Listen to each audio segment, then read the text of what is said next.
starting lineup of your favorite show.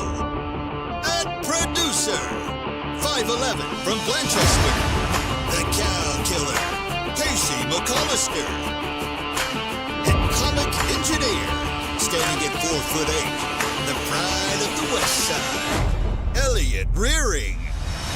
And your host, weighing 150 pounds, soaking wet, from Hamilton, Ohio, Ace Fowler. Welcome into Off the Bench, presented by United Dairy Farmers on this lovely Thursday that I just found out just a few short seconds ago. I don't know if it's my brain anymore. I don't know if it's just the fact that I feel like there's a lot of things that are moving and grooving, which are all positive things. I'm not complaining by any stretch of the imagination, but maybe it's not that important to know what day of the week it is. But for those that do care what day of the week it is Thursday. It is Thursday. This is Off the Bench, and we do have the usual cast of characters in here, as always. Elliot Rearing, Casey McCollister, and Reed Mouse. I think this is going to get turned into a bit. It's already starting to turn into a bit on social media. I don't know what to make of it with the Mike Ford situation. I think some people are trying to make it like it's out to be like not a big deal at all, no matter what the Reds end up doing. It's just a funny ploy. I think that there's some merit to that, although we'll get into that. That's one of the main topics of conversation today.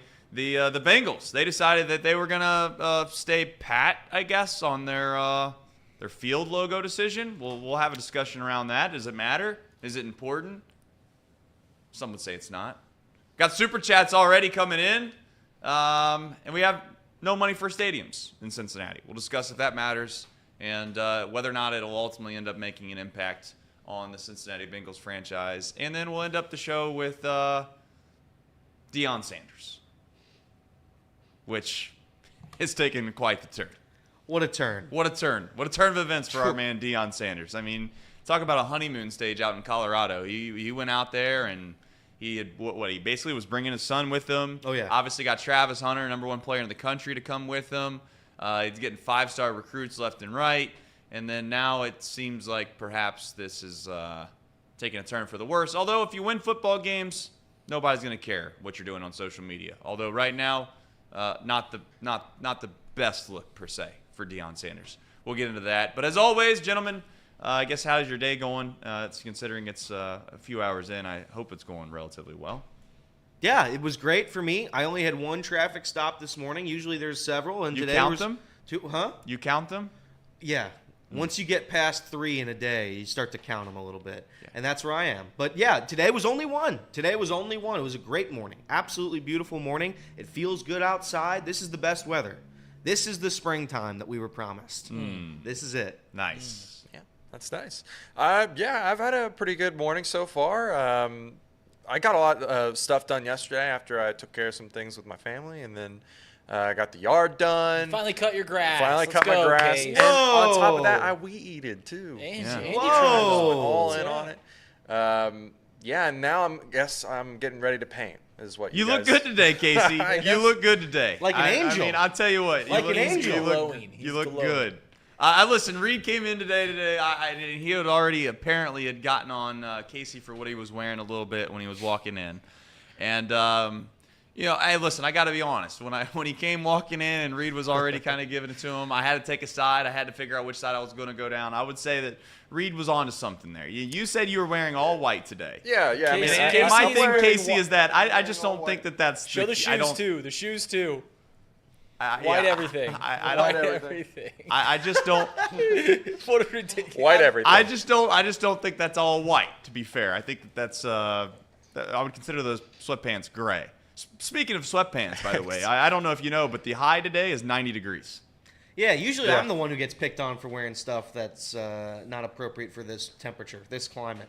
Because I like to wear my hoodies and sweatpants. Do you look but- at the temperature before you wake up, Casey? Yeah, Or you just, I knew- you just I say knew you it just was- like open up the window, throw your hand out it for a second, and then you're like, all right, I know what I'm wearing. No, I knew what the temperature was going to be. The problem is, have I gotten out all my summer stuff yet? All the stuff for warm weather? No. Yash says, $5 So- super chat, Manscaped needs to sponsor the show. Imagine Casey doing the ads for it. Yeah, I Casey. would love that, to be honest with you. I'd love for Manscaped to sponsor us. Bring it in.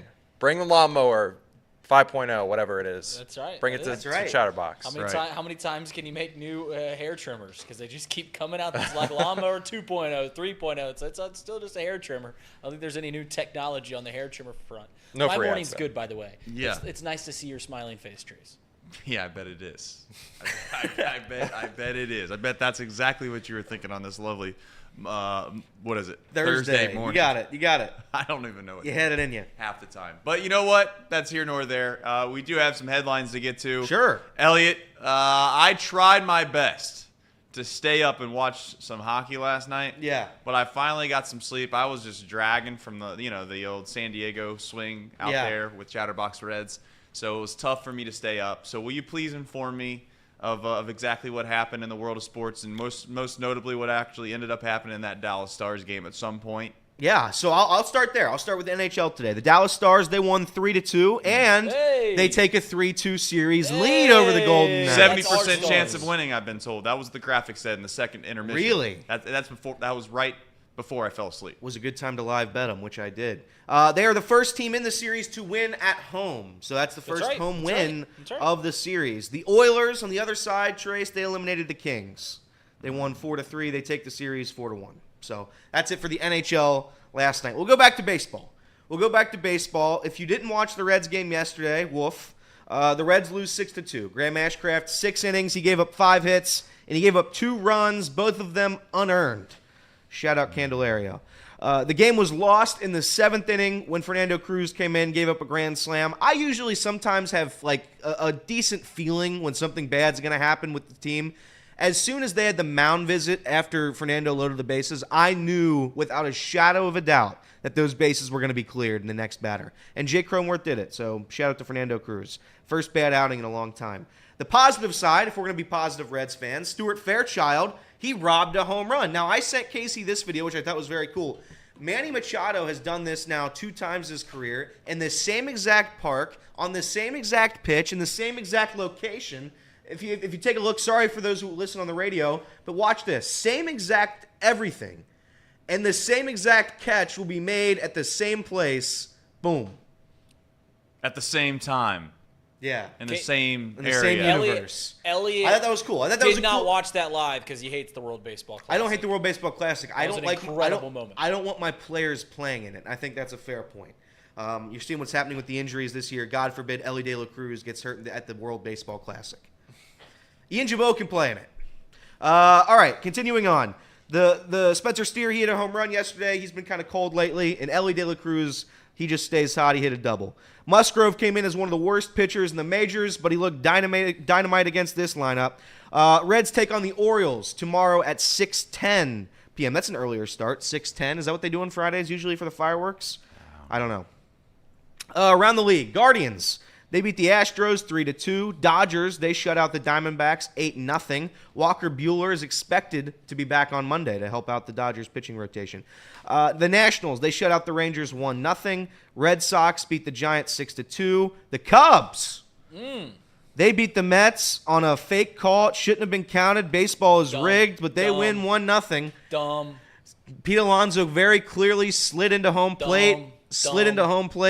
And somehow the run counts or doesn't count, and the He Cubs never win. touched the plate. He did touch it. He never touched home plate. He did touch it. And After he got tagged. That was evident in the video. But nonetheless, the Cubs steal a win from baseball.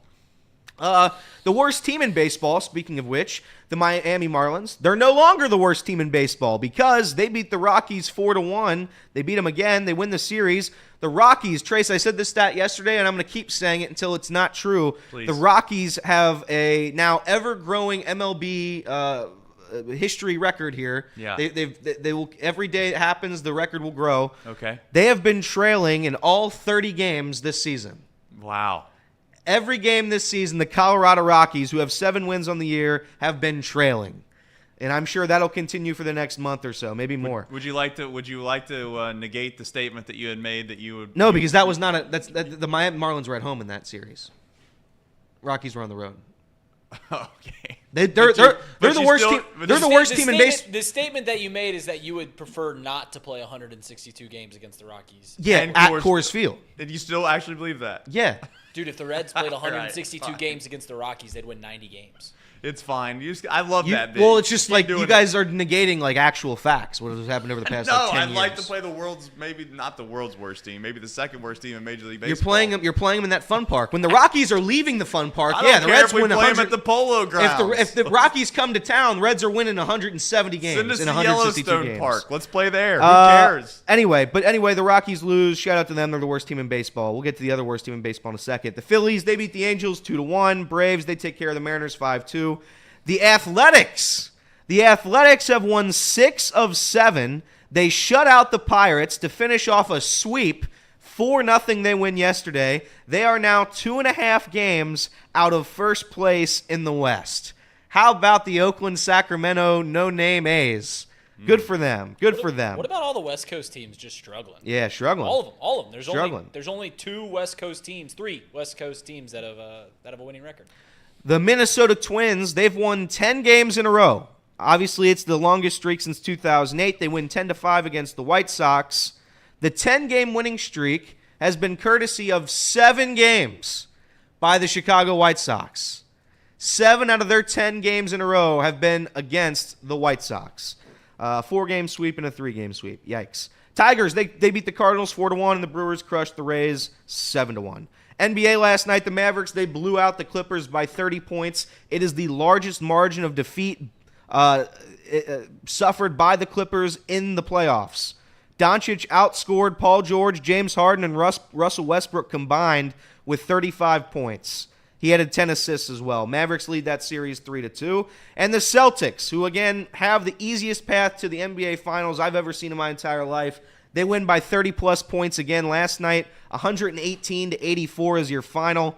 Derek White and Jaylen Brown each scored 25 points en route to the victory. FCC news, Casey. Here we go. Yeah. Here we go. Here we go.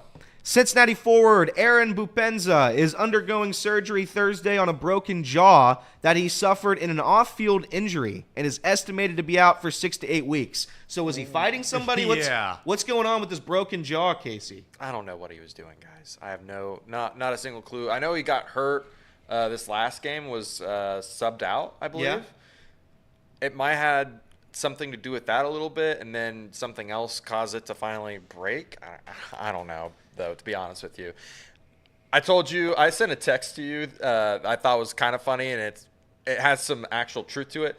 FC's starting to lose some depth, man. Yeah. We have some injuries left and right, but luckily earlier today we had some news, and I believe we're getting back Hagelin and Yedlin today, and then Roman Celentano I think is on his way back as well. So we're getting healthy at the right time. Getting healthy at the right time. That's right. Right in time for that 9-month stretch during this regular season. Yeah, here. when's the most preposterous thing that I had seen yesterday was I was thinking, yeah, the NBA playoffs. I wonder when the NBA Finals is. Do you know when Game 7, I think, of the NBA Finals is? It's like June 25th. Yeah, it's bro. like that. It's Yeah, like June 29th or the something last like June. that. Yeah, the NBA postseason's insane. Well, to be fair to the NBA, people only care about the playoffs, so Just might as well make it as might long as as well possible. just Extend that make out. it as long as possible. Like just have the whole season be a playoff. I didn't see this until yesterday, by the way. The mayor of LA tweeted out, really sorry to see our Lakers get eliminated, but they won the in-season tournament, so congratulations.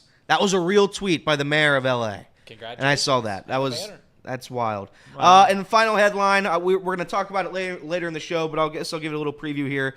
The former safety of Colorado, Xavier Smith, he came out and said that Coach Prime never got to know him. It wasn't about the players. It was about Coach Prime. Coach Prime was selfish. His son, Coach Prime's son, Shedeur Sanders, said he didn't remember Xavier Smith, and he had to be mid at best. Coach Prime then joined in yesterday, in the past couple of days. He replied to somebody saying, Shedeur will be a top 5 pick. Where are you going? So we have Coach Prime and his son taking on the world on Twitter, and it's a very, very, very funny war. Very funny. But those are your headlines Scott in Satterfield sports. would Fantastic job, Elliot. I obviously we'll talk about Deion towards the end of the show, but I do wonder sometimes, like,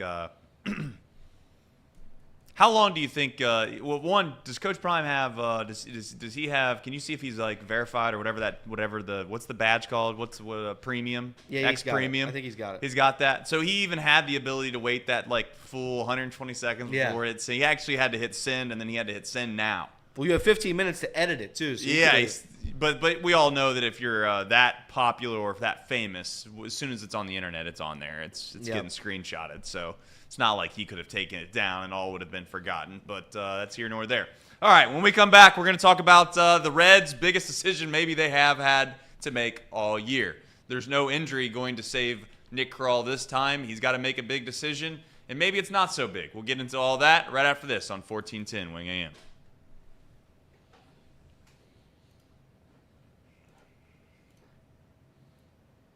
Welcome back into Off the Bench, presented by United Dairy Farmers. We obviously teased a situation that's taken X by storm. Now, I made lighthearted joke about it yesterday on X, put a little clip from Dumb and Dumber. For those that maybe have not seen it, there's a clip to where many people have. If you have not seen Dumb and Dumber, I suggest that you watch Dumb and Dumber. But if you have seen it, there's it's the situation where like the girls get off the bus, right, and they're like, "Hey, we need 2 oil boys," and they're pretty much suggesting that Lloyd and Harry would get on the bus with them, and they obviously make the. I think it's Lloyd that's one who's like, "Well, you got some good news. There's some guys just down the road that way," and then Lloyd obviously stops the bus after letting him know that it was a terrible decision and says it was the wrong way. So good humor in Dumb and Dumber, but I had made the joke that that's essentially what Reds fans are going to do with Mike Ford if he actually packs away. For those that don't know, Mike Ford, he finds himself in a position now where him and his agent made a wise choice, in my opinion. They made a wise choice. They decided they were going to opt out of his contract, which means the Reds have just a couple days to make a decision on whether or not they're going to bring him up to the big leagues or he's going to be set free. And for all intents and purposes, he's gone, okay? At this point, if he doesn't get picked up by the Reds, Mike Ford's not available for the rest of the year. Maybe, again, I don't want to say ever because that would be obviously not true. But for when they need him, he will not be available. And the question ultimately comes down to what decision is there ultimately to make? You have Bubba Thompson right now on the active roster, right? And you also have Nick Martini right now on the active roster. This can't be a difficult decision to make. I don't know. Maybe someone's going to ask, like, why haven't they done it yet? What's taking so long? I don't have an answer. Because every way that you spend this, there's an easy opportunity to say, yeah, just bring Mike Ford up. One, Nick Martini's not been very good. Please confirm this, but I'm fairly confident Nick Martini has options. We'll correct that if I'm wrong in a minute. But Bubba Thompson's also another guy you can make the argument doesn't belong on this roster. However, having said that, I could argue Bubba Thompson is a good 26th man if you have a very good, well-rounded team to where he's not going to play. And the only time he does play is when essentially you're going to stick him on first base or second base and say, hey, you got to steal me a bag. But if you're asking him to play or be a serviceable pinch hitter, you got another thing coming. You're in a bad spot. He does have an option left. So at this point, what decision is there to be made? You could make the case that Mike Ford was the best hitter in spring training. I don't think that's really all that debatable. But maybe you can say, I don't know, maybe you argue Stuart Fairchild you thought was a little bit better. I don't know. But point stands. He shows up to spring training, does everything that you could possibly ask for to make the team right out of spring training, and you say, still don't think that you should make the team. Okay, well, that's fine. He goes down to AAA. He does nothing but hit while he's at AAA.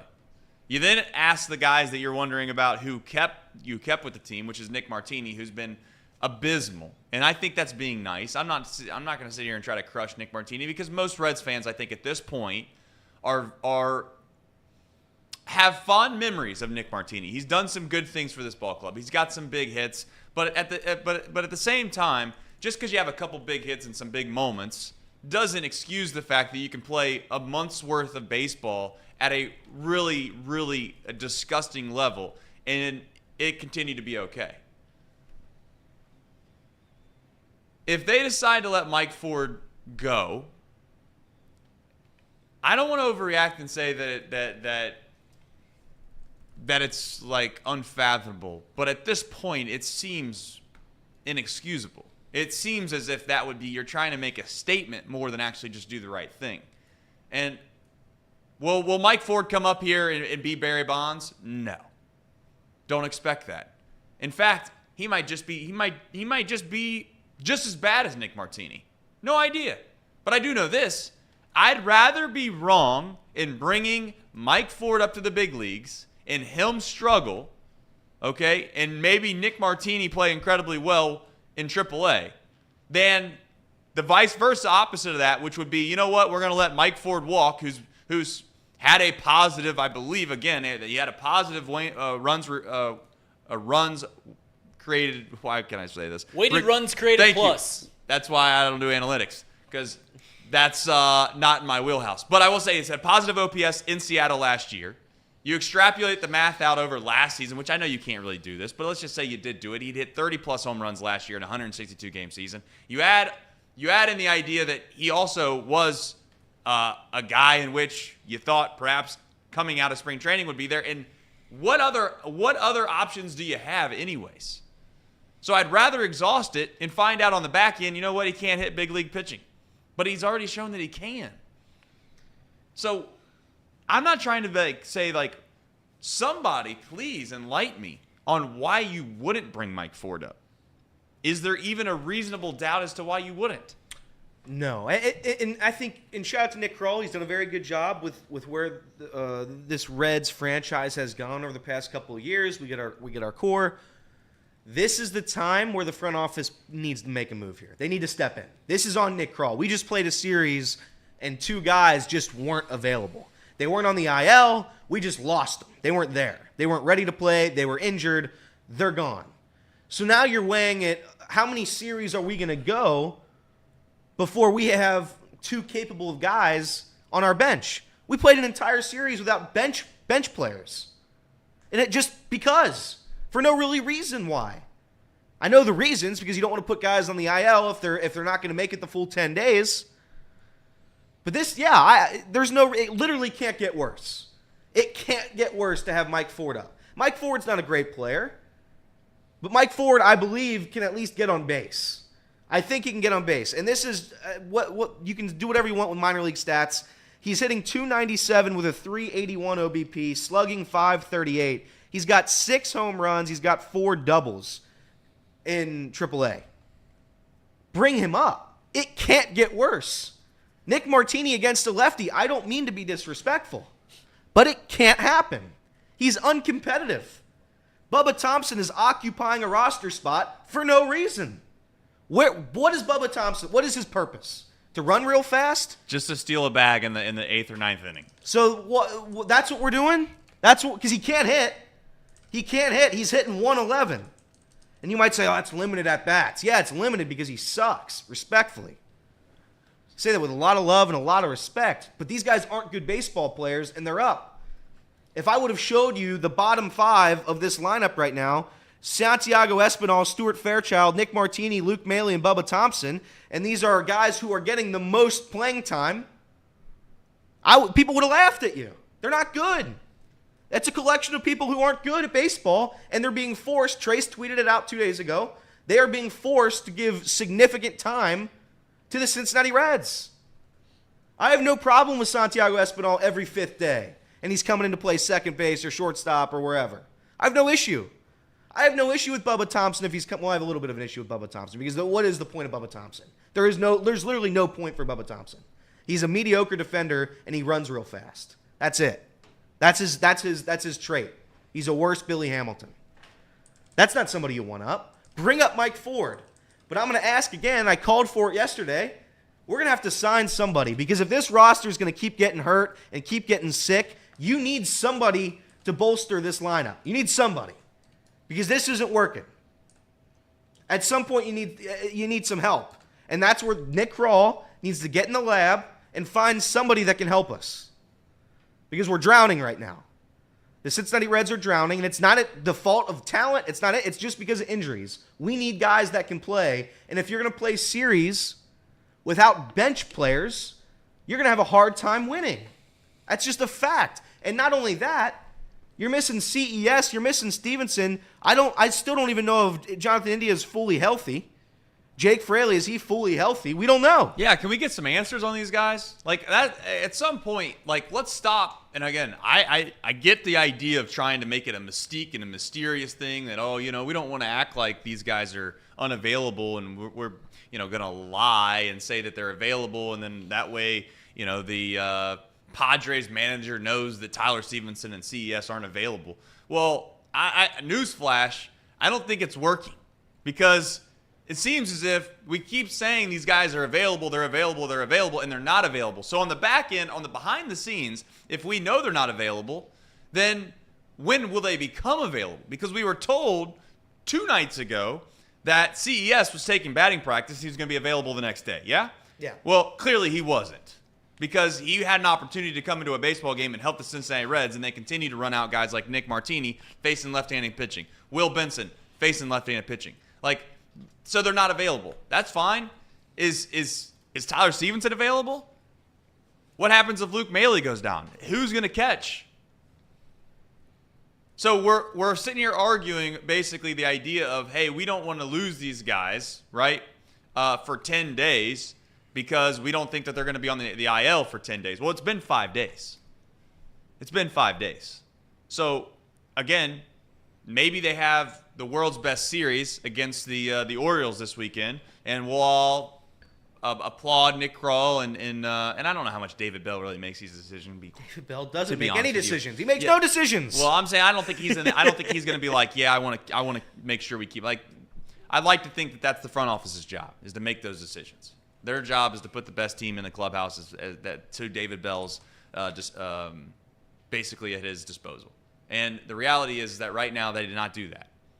Now, again, not to get overreactive or anything like that, but these last few days, it was pretty evident that there were meaningful moments in these baseball games that basically went to the void because there wasn't somebody there. Now, again, can we sit here and play hindsight 2020 and say, well, they would have won another game out there in San Diego if they would have had a full roster? I don't know that. You don't know that. We all don't know that. Yeah. But you could make the same argument that you don't know what's going to happen this weekend either with Stevenson and CES.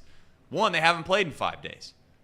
2, when they do come back, are they going to be healthy? Because Jake Fraley, let's get to him now. Jake Fraley supposedly, had a sickness. He come back from the sickness. Like, is he in or is he out? Because I can't have a month long basically a month go by. Jake Fraley plays in 4 games because he's trying to tough it out. This isn't the time to tough it out. We need to know, are you readily available to play every single day or are you not? Because if you're not, the good news is that Major League Baseball, they implemented a rule called the injury list, and if you go on it, you're allowed to get a replacement for them. And it'd be nice to start using that if we actually have guys that are actually injured.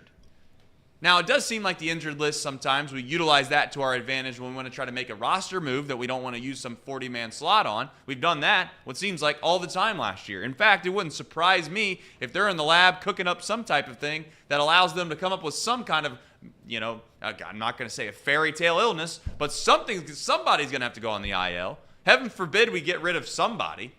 I don't know. Again, if Nick Martini has options, then what's it matter? Just send him down. You can keep him.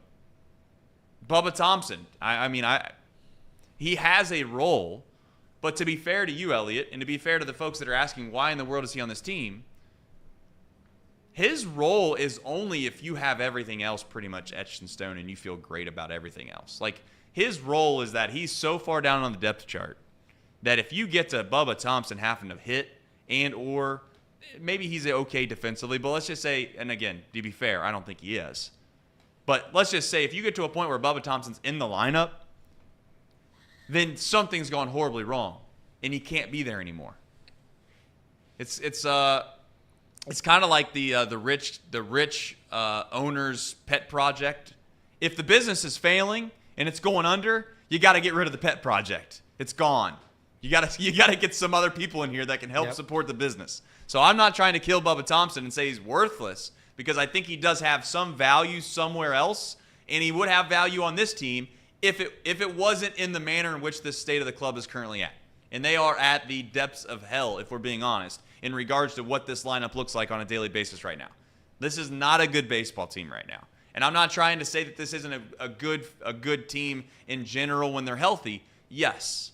But let's also not pretend and act as if this team right now wouldn't lose 80 games, 85 games at minimum. I'd venture to say they're guaranteed to lose 80 games. That's for damn sure. You have 13 bats on this lineup. 13. 7 of them are below the Mendoza line. One guy's hitting 206. 2 guys are hitting 220. So you have 3 guys hitting above 250. You have 4 guys with an OBP above 340. Not good. Not good. And again, I don't think anybody's asking for a ton here. I'm asking for a little bit of help. Make a little bit of a change here. You can't have what happened this series. You can't play an entire series and willingly know that you just don't have bench guys for 3 games. Again, in the hardest stretch of your season. We're just going to play a series without bench players. Bring somebody up. Make a move. Bubba Thompson cannot be on this roster this weekend. He will be, but he can't be. I'd say Nick Martini can. Well, Nick Martini can't He's either. the worst of all of them. Okay, I would argue Nick Martini is the last man. Because at some point, if you can't hit and your only job is to hit, Elliot, then you're gone. He's not hit. He doesn't play the field. Okay? He's not fast. He literally, his only job is to hit. And I would argue that he is doing his job as poorly as you possibly can. Exceptionally, especially when it's your only job.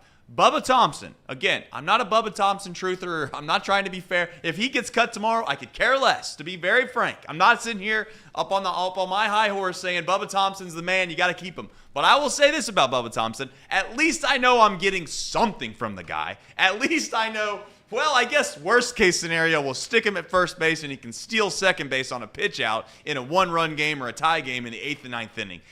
Ask me what Nick Martini can do. What can Nick Martini do? Not a damn thing. Nothing. He can't. And at this point, if it means I gotta watch Mike Ford come up here and suck it up too, I'm all for it. I'm all for it because I know one thing that might make me quit halfway through the season and give up completely. That is if Mike Ford opts out of this contract, they keep Nick Martini, Mike Ford goes to wherever the hell else he's going to go, and he ends up being a really good damn hitter the rest of the year in Major League Baseball. Because that would be the icing on top of the cake. All right, when we come back, we will talk about maybe some more Reds. Maybe not. We'll see where the show goes, but I do know one thing. We'll talk about whether or not the Bengals find themselves making a major mistake, might not be the right word, but a mistake nonetheless.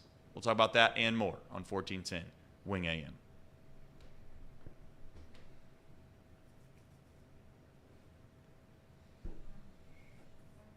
All right, welcome back into Off the Bench, presented by United Dairy Farmers. Shout out to United Dairy Farmers, by the way. I know you guys didn't know this. I just got the email, I think, yesterday. They are extending. Nice. That's good. Good Sometimes news. you never know. You never know. But they are. So that's good news. So show goes on. And the other thing that I was going to say as well, shout out to United Dairy Farmers. I don't know if you've been to some of their new locations because they've been around for a while. So they clearly have a multitude of locations. Some of them are newer than others. I think that's how we'll say it. But have you been to, and maybe they have other ones like this. I think I've asked you this before. But have you been to the new ones, like where they have like basically a bakery on top of there's one like right by Kings Island. Yeah. I live right by one. Yeah. That's pretty that's nice. Right. You live in Mason. You That's big probably league. the one that you're talking about, to be honest. I think it is. It's really nice. It is like very fancy. It's got like the so the ice cream parlor part. Yes. And there's a whole bakery section. Yes. There's like a little section for like food, even like to just go and Yeah, get like a lounge, I didn't not a know lounge those. area, but a little seating area. Yeah, a little seating area. They still have like the coffee area, and they have like on one side of the wall they have like all the freezies and whatnot, and the drink section. It's really nice. They're really doing a great job, if you ask me. There's two things that I used to like as a child that I no longer enjoy as much anymore. What would that be? One, is the the cappuccino machine where you press it and it tells you to let go of it like 3/4 of the way through, and then if you don't do that, you'll find out exactly why they told you to do that because it'll overflow.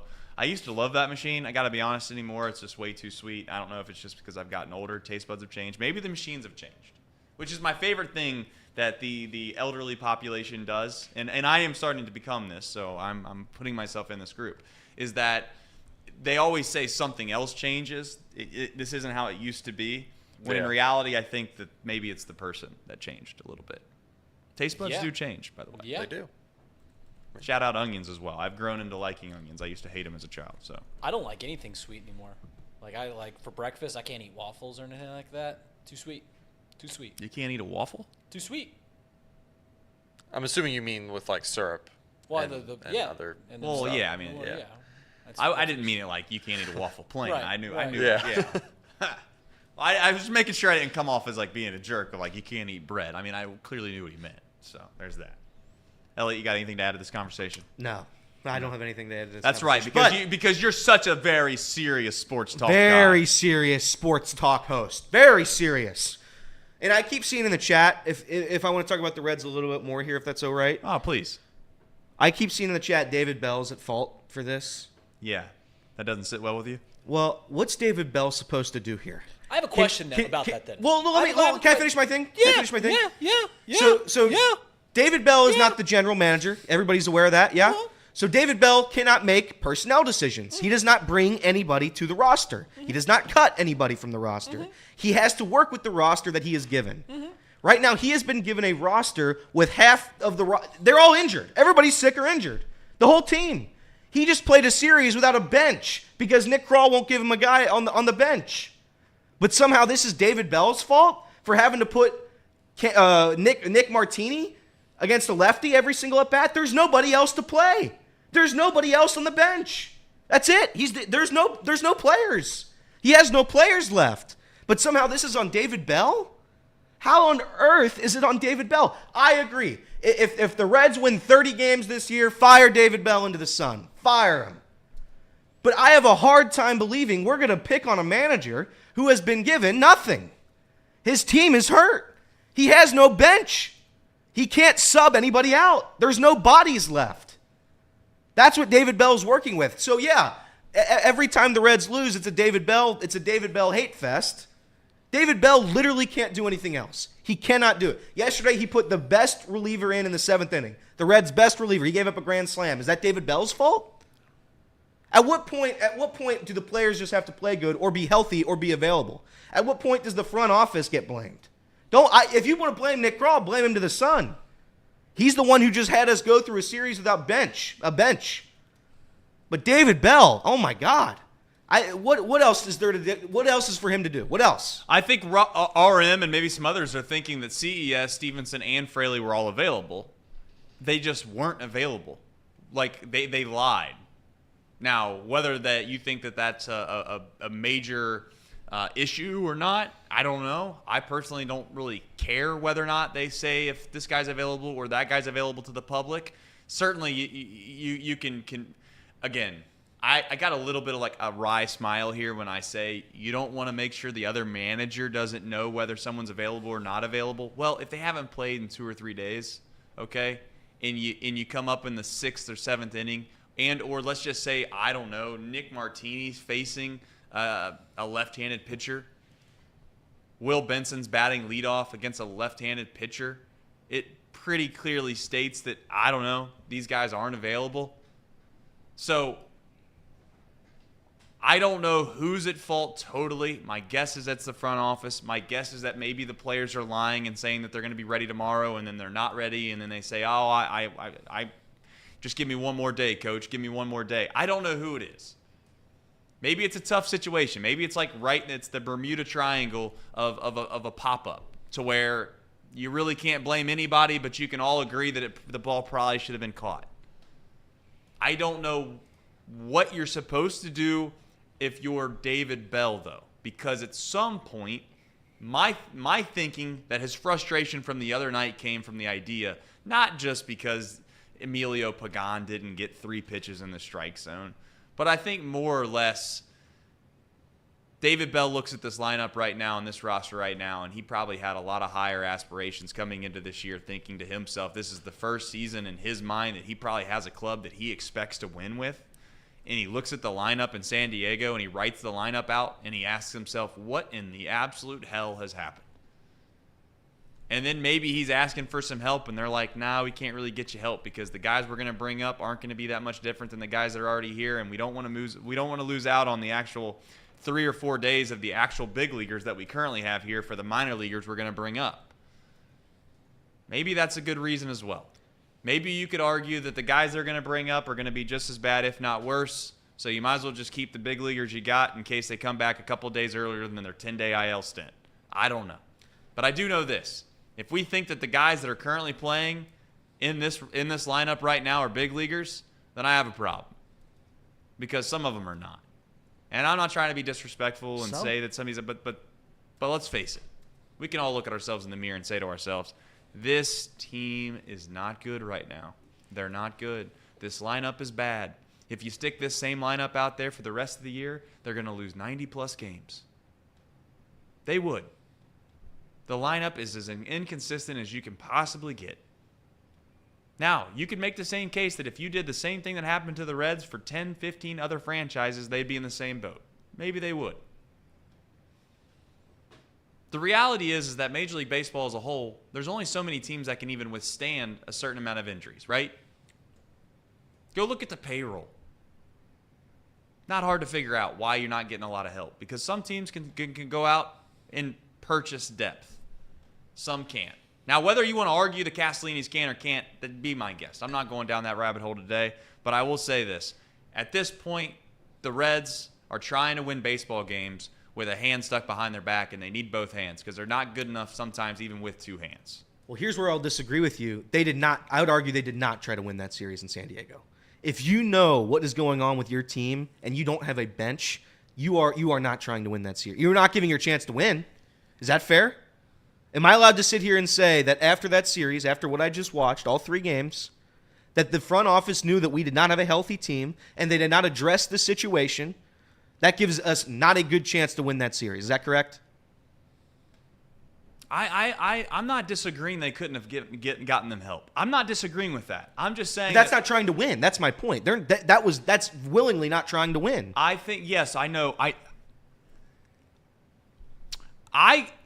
This is a good argument because I think that there is a very, very good, sound discussion around, do you want to treat the Major League Baseball season as a full 162 games and say, you know what, sometimes you got to do what's better for maybe the rest of the season or the rest of next week or 2 weeks based off of a couple decisions that we're going to make now to try to win 1 or 2 baseball games. Let's just see if we can't get lucky and win 1 or 2 of them anyways, and then come back and we'll still be good to go. Now, you're asking me what the hell do I mean by that? What I mean by that is, are you going to try to fly, let's just say fly Mike Ford, right? And if they don't bring Mike Ford up, this is going to sound like the biggest dumb thing I've ever said. But my point is, if instead of flying Mike Ford all the way out to San Diego for what, basically 2 games, 1 game, and then having him have to fly all the way back, and then turn around and, basically, I don't want to say he'd be jet lagged, but for lack of a better term, travel all over the country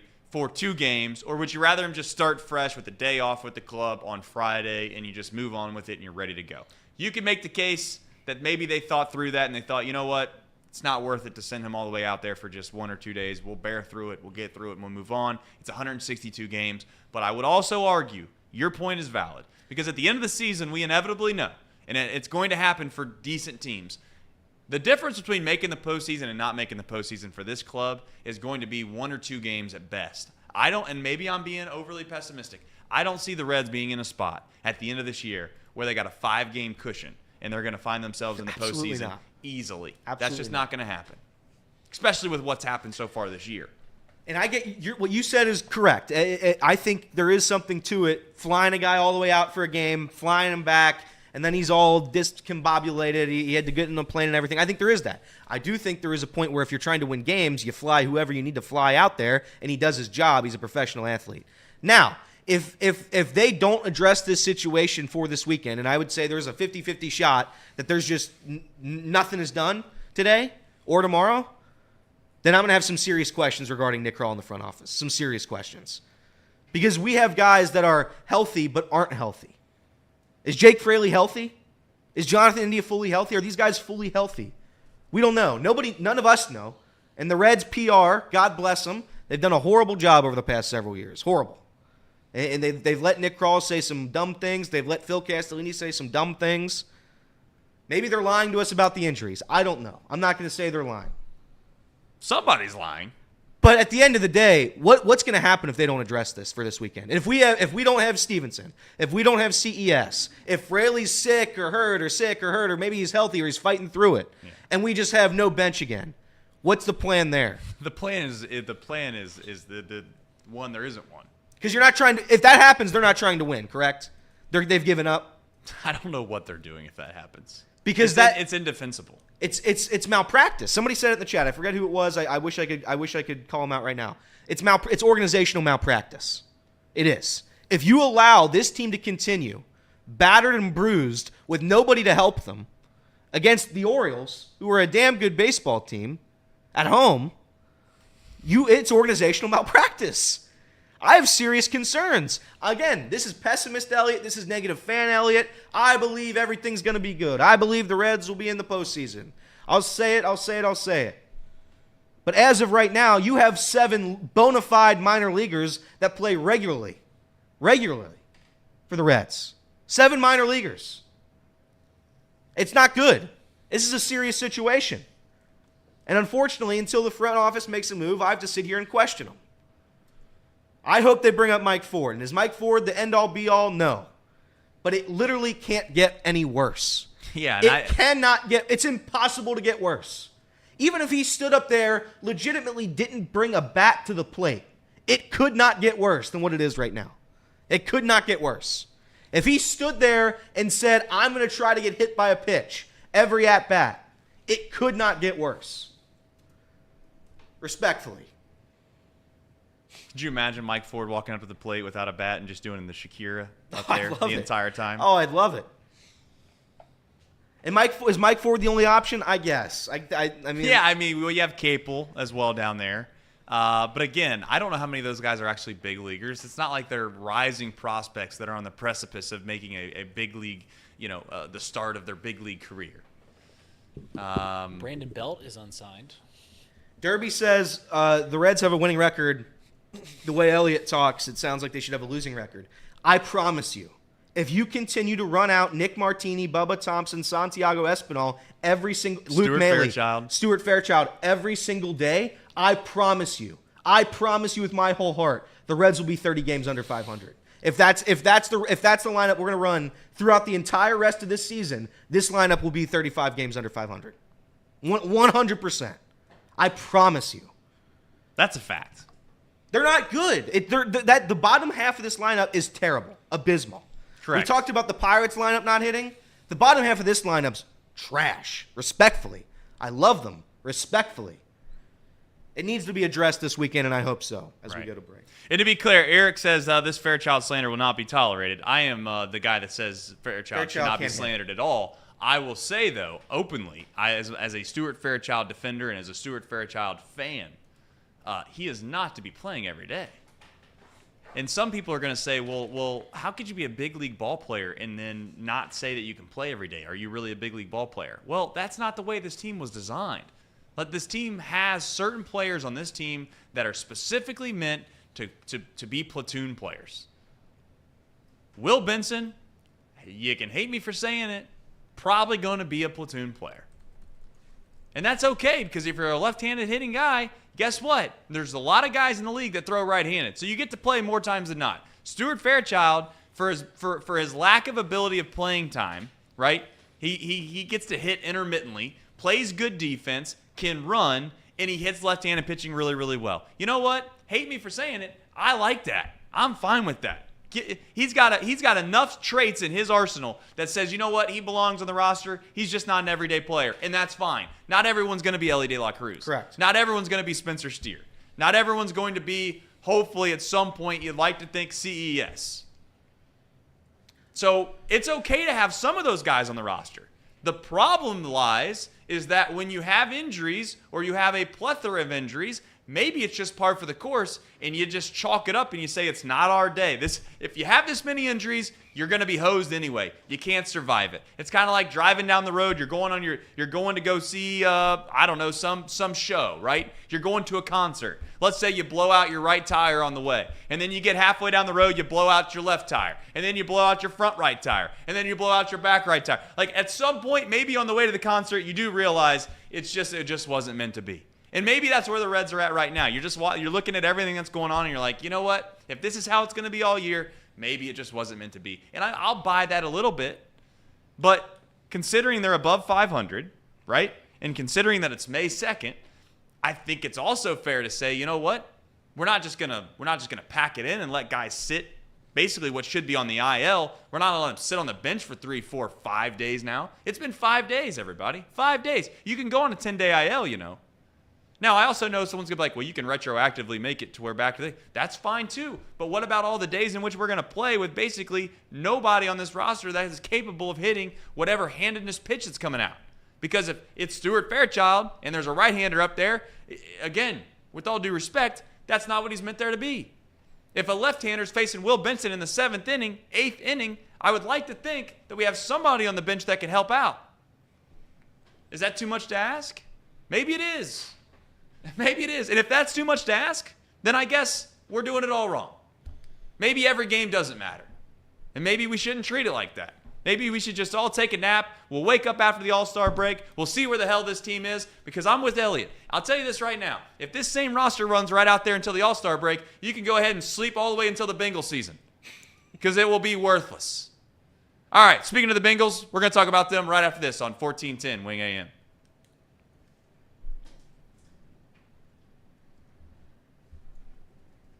All right, let's do our ads early today. Yeah, okay. Because I have one question before we do go to the Bengals stuff. Is Yes. Mike Ford literally the only option? Like, we can't find There's a free agent. the Capel kid. There's Connor Capel and Mike Ford, and the rest aren't coming up. Let's Okay, sign so Brandon Belt. besides that, but what about like free agents or like? There are free I know agents trading is probably going to be really hard to There do are too. but, Free like, agents would be the only answer. Free agents is the only answer, and if I'm going to be honest with you, the Reds don't do that. So Brandon Belt and Austin Meadows. Let's go. I'd love Brandon Belt. I'd love to hit. I mean, he can get on base at a 250 clip. That's all I'm asking for. I'm not asking for a ton. I know I'm not going to bash Stuart Fairchild here, and he's not an everyday player. If Stuart Fairchild was the Bubba Thompson, this lineup would be an all-star team. This would be the greatest team ever. Stuart Fairchild's hitting 190 with a 260 OBP. Hurtabees is hurt, Fred. Keep going. Hurtabees is hurt. Stuart Fairchild has a 510 OPS. That's not very good. Respectfully, he's a great defender. He's a great defender, and he can run the base paths. That's what he can do. And Trace is right. He has a role on this team. I might be wrong about Stuart Fairchild. I don't think he's good, but he's got a role on the team. You have guys on this man right now. You have guys on this team that legit shouldn't be near a Major League roster. Bubba Thompson is probably where you should start. Bubba Thompson and Nick Martini. I say it with love and lots of respect. They are not professional baseball Bubba players. Thompson is somebody that I would argue. You know what? If you want to make the last person on your roster, Bubba Thompson, for a playoff series or for the World Series, as stupid as it sounds, okay, fine. Because it's a limited time set, and you know ultimately the games are probably going to be close, and you know ultimately there's a good chance that you might need a stolen base at the end of a Correct. game. That makes sense to me.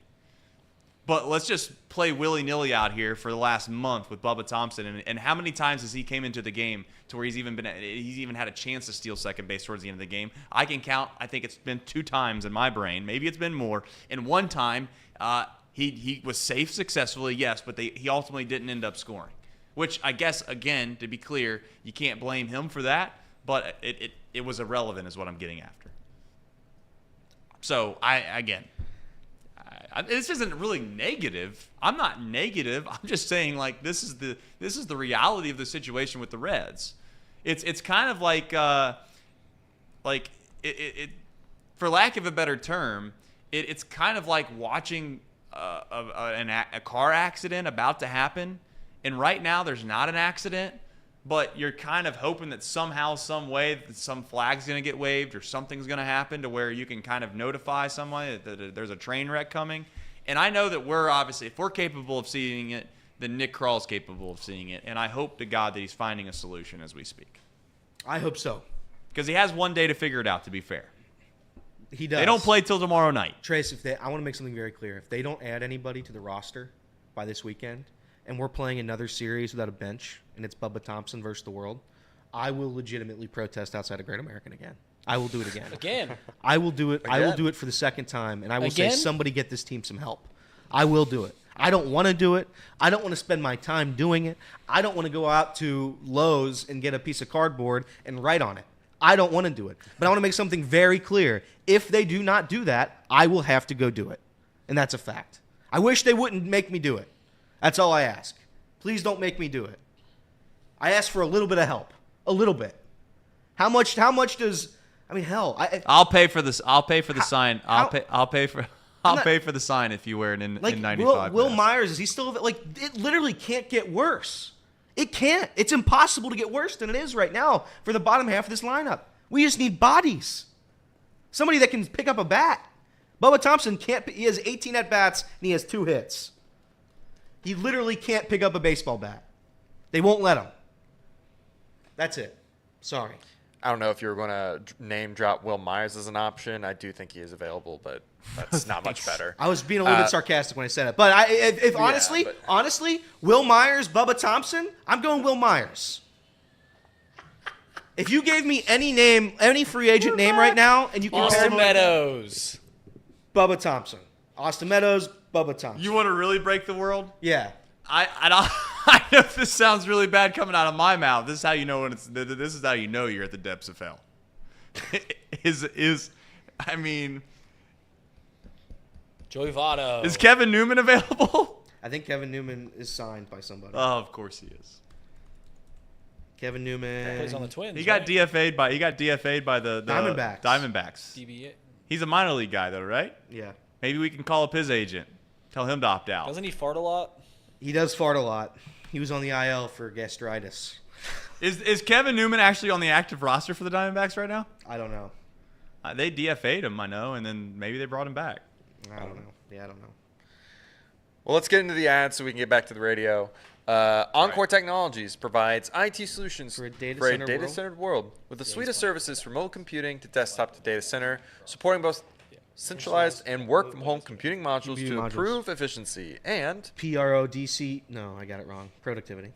I was going to try to speed through it. I couldn't do it. The path to innovation begins here. Visit encore.tech. Let me tell you about this lovely bottle of water right here. Pawnee Water, made right here in Hamilton, Ohio, uses natural limestone filtration, unlike the artificial processing that other brands use. The result is a healthy alkaline water, and some say the best tasting water in the world. Visit Pawnee Water at PAHHNIwater.com to see where you can buy this great tasting water. What do you like about it, Mario? Smoothness? Me too. I like your little troll in the chat. What? It's David Bell's fault. The David Bell thing upsets me.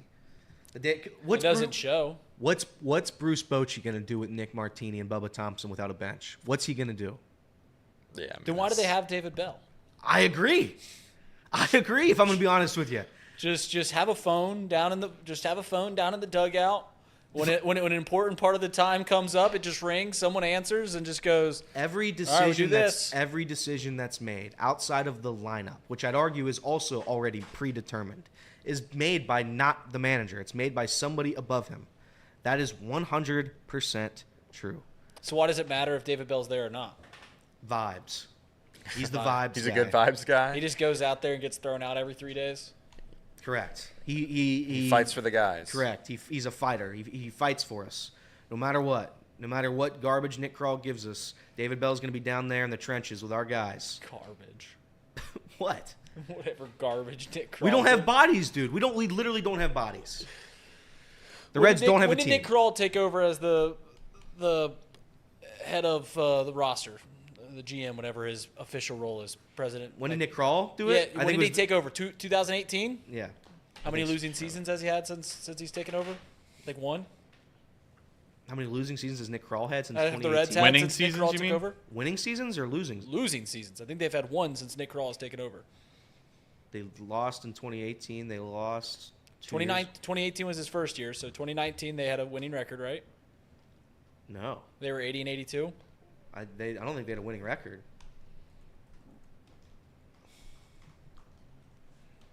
Did we get through all the Everybody's ads? speed rushing to get the answer here. No, they had 75 wins. Oh, okay.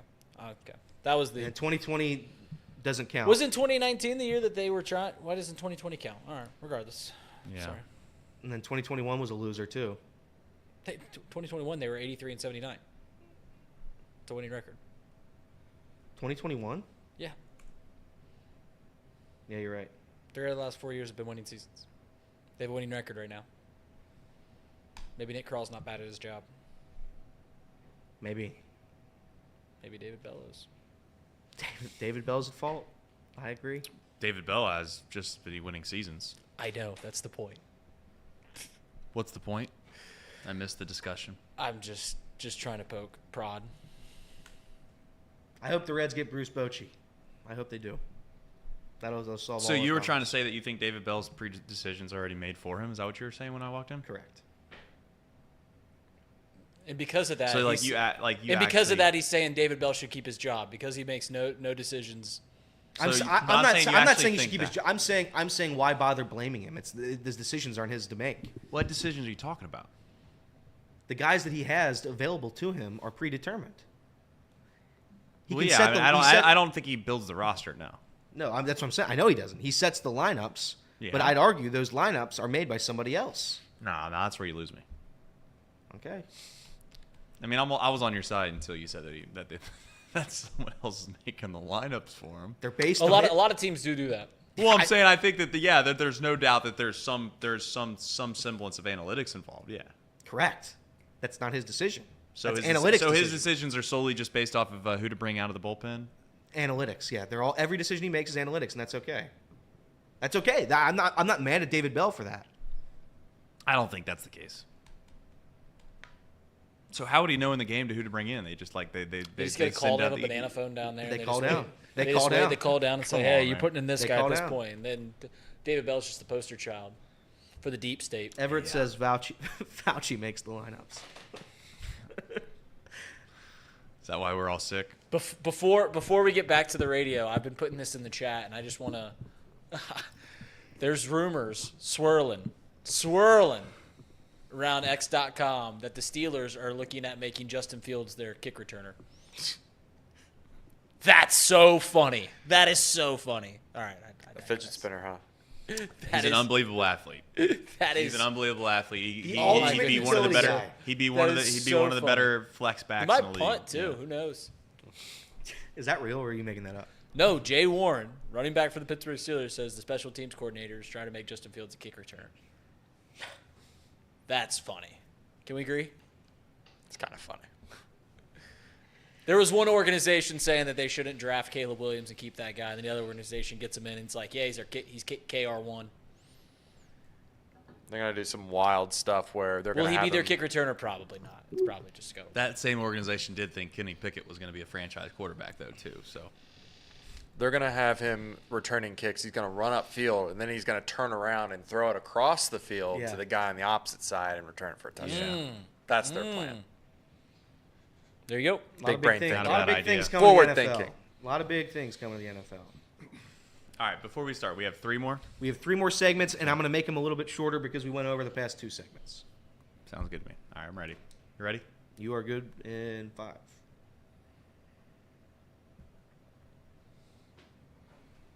All right, welcome back into Off the Bench, presented as always by United Dairy Farmers. Some fun, sound, rational, real rational discussion around the Cincinnati Reds today. You know, I'm very proud that this show does nothing but we leave the speculation for everybody else. We make sure we get to the hard-hitting facts, and we keep it at that. So, Mike Ford, welcome to the Cincinnati Reds. I don't know when it's going to be, but it's going to be soon. All right, the Cincinnati Bengals, the brass, the admin, the front office, the what is it? The sister and the granddaughter, Mike Brown. I don't know who ultimately ended up making the decision, But the decision was made on what the new turf was going to look like. I apologize for the radio listeners. You're not going to be able to see it. But for our audience, obviously on YouTube, if you didn't see it, here it is. Wow. Big time. What Here's the thing. There was someone yesterday that made a post underneath Jeremy Rao's post. Shout out to Jeremy, hardworking guy, Fox 19, free ads. And he had put the field logo on there. Somebody below that, like 4, 5, 6 comments down. Now, I don't want to take credit for putting him up on the pedestal there, but he said, was the person that designed this field, do they happen to be an ex-Apple designer as well? And I thought that was very clever and very funny. And I posted underneath his and said, I don't know if this is going to get the love it deserves, but I think it's very funny because it does look like that. You know, when the new iPhones come out, it's like, what did they change? Maybe they changed something, but I'm not seeing it. If you watched the Cincinnati Bengals play last year and you've seen their field, then I think you just seen the field that was up there. Can someone tell me if I'm wrong on that? What was changed exactly? They didn't. They change replaced anything. the turf. The plan wasn't to replace the turf for a new design. They replaced the turf for the playing surface because they were playing on that bad playing surface that the NFLPA said you can no longer play on this anymore. So that's why they changed the turf. And they had an opportunity to change the design of the field. I don't hate that design. I mean, that's just, is it the most classic or basic thing you can do? Sure, but it still looks fine. It still looks good. Like, I don't. Do you think the Bengal B looks good? Sincerely? Yeah. They had a golden opportunity to go back to a Leaping leaping tiger or just a Bengal head, anything, or just get rid of the B entirely and just put Cincinnati Bengals in the middle of the field. The B is so boring. Like, it's lame. The logo was lame already. It was one of the worst logo changes, in my opinion, going from a leaping tiger to a giant B. Very fond memories of the B. But I want to know how many people use their primary letter in their name as their actual mascot letter and not the city letter. Look, you're talking about like the I'm thinking of Baltimore. If they have a B, it's because it's for Baltimore. They don't have an R for Ravens. Now maybe I'm wrong. I'm thinking of Green Bay. They use a G for the Packers. They don't have a P for you could argue Titans because it's a T. I know it's Tennessee. Correct, but it's in Nashville, so that's not their city name. It's a T. But they're called Tennessee Titans. I get it. Yeah, they're not right. the Nashville Titans. Right. I'm just you asked what team has the letter of their team This name is and a not very their city. interesting- So the only answer so far, you can keep doing that experiment. Maybe I should have had the answer before I started the segment. But my point would be like they're the only one that has just exclusively the first letter of their logos. So there's no representation really of the city of Cincinnati in their basically alternative. To be fair, if they would have done anything other than the wishbone C, it would have looked weird. Like if you did like your city's name, if they did anything but the wishbone C because that's the Reds and that's what we're accustomed to, it would look weird. And the Bears obviously already have the wishbone C, so I don't think that was a route that they could have gone down. No, I'm just spitballing here. Yeah, you're probably right on that. I was just looking at all the other teams like New York Giants, LA, San Francisco, Washington Commanders, even the Cubs, or not the Cubs, the Chicago Bears. All those teams, they have. I mean, there's only Jets. so many logos that have just letters as their logo, anyways. Chicago, the Giants, Green Bay, San Francisco, and the Titans, and that's it. It's like 1/8 of the league. One. Yeah, I just think like from a branding perspective for the Bengals, the leaping tiger is the only one that I think actually can like become like a staple of people wanting to wear that in other places of the country that aren't affiliated directly as being a Bengals fan, which I think would go towards having a strong brand. Yeah. The Bengals are the smallest fan base in the NFL. Like, so it's just play like, oh, it's not a big deal. Let's just have bad branding because we're the smallest team in the NFL. I don't think we have Let's not bad care branding. about I think it. we have the best jerseys in the NFL. I think we have the best. Those those are all like, things that aren't bad branding. It's just when you think of like a hat that you want to buy, like you're gonna look at the Yankees. Well, how many hat. how many You're gonna look at NFL teams do you clamor to go after anyways? Do you clamor to wear? You normally it's not like in the MLB you wear baseball teams that aren't your favorite team. You do that. You don't do that for the NFL. You don't. The B, I don't think the B looks bad. I do think it is boring, though. I think everybody agrees to that. I think the B is just it's meh. It's fine. It's there. But the leaping tiger, I do think it's like if you put a leaping tiger on a shirt, and they do have that, by the way. They do sell leaping tiger merch. Correct. If you made that the primary logo of the team, I think that would be better. I think that would be better. And I don't even. To be think clear, it it has nothing to do with buying hats. I think people are taking what I've said about buying hats. I'm saying in general that's a good indication of branding. If you walk into a hat store and you look at all the hats on the wall and you look and you're like, you know what? That's a really cool hat. That's a cool logo. Or this is really cool. I think the Bengals of all the ones up there, if you put the B on a hat, it's like that's one of the worst hats on the wall. Personally. Yeah, with no disrespect, of course. I'm not even really against the. Can we do this? Because I guess I'll disagree about how many logos are inherently better. Because there are logos that are better than the Bengals, but like, are the Arizona is that a much sharper looking hat than the Cincinnati Bengals be? The little cardinal head. Yeah, I'm not that. I don't look at that and go like that's that. Oh yeah, I need that hat or anything like that. No. In fact, I do that with like the Dallas Star, the Dallas Cowboy Star. That's great branding. Everyone knows that. That's an iconic franchise. The Chargers, I like their Thunderbolt. Chargers is great. The Chargers is great. But like, how many teams do you just go like, oh man, that's fantastic? But branding. you're openly admitting that the Bengals have one of the best uniforms in the NFL. Correct. And maybe They do. Now listen, maybe they have the best helmet in the NFL without question. Yeah. And you know what? How could you have branding that allows you to do that and then have something as boring as that main field logo? Like, well, they do the That's same. my point. You They have do the same something thing. to work with here. You Yeah, have great and their colors. logo is based off of their helmet and their jerseys. Yeah, it's the stripes. Well, to be fair to both sides of this argument, I only really want to change what's in the middle of the field. Like the B, like I don't see how you can have the leaping tiger replace the B on just like normal attire.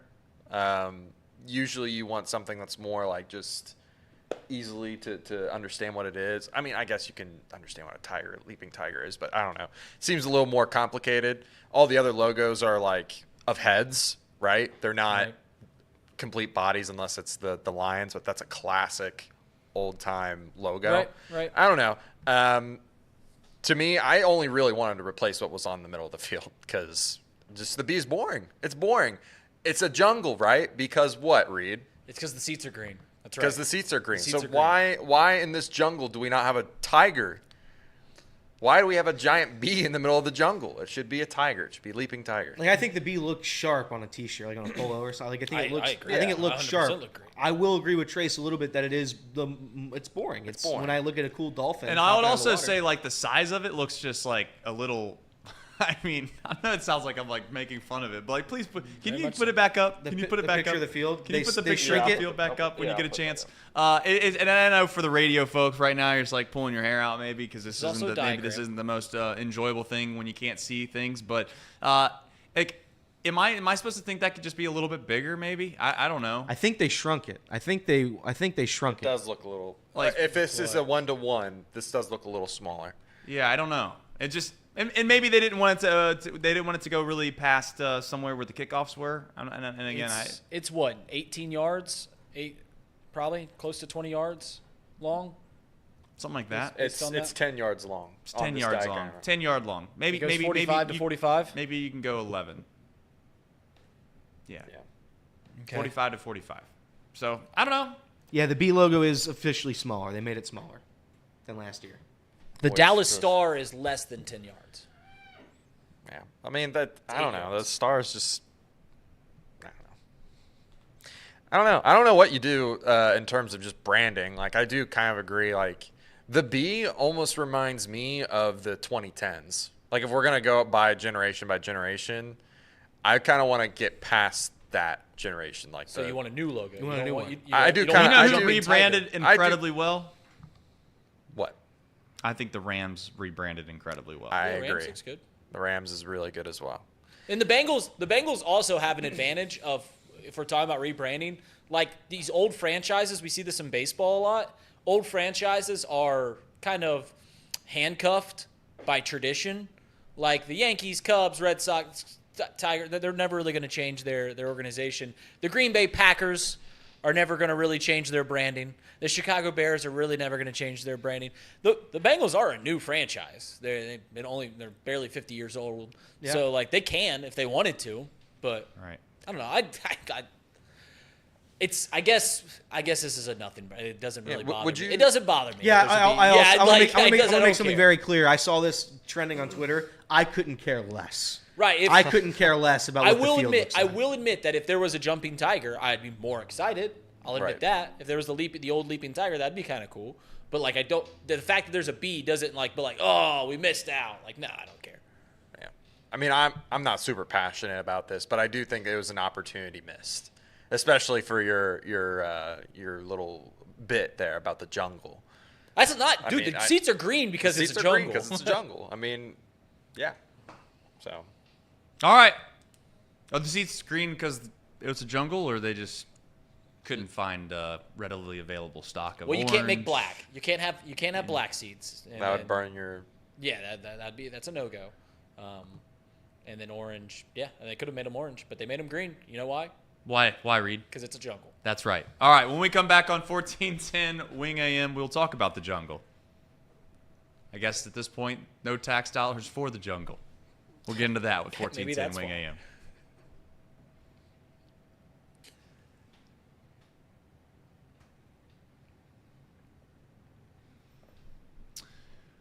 Welcome.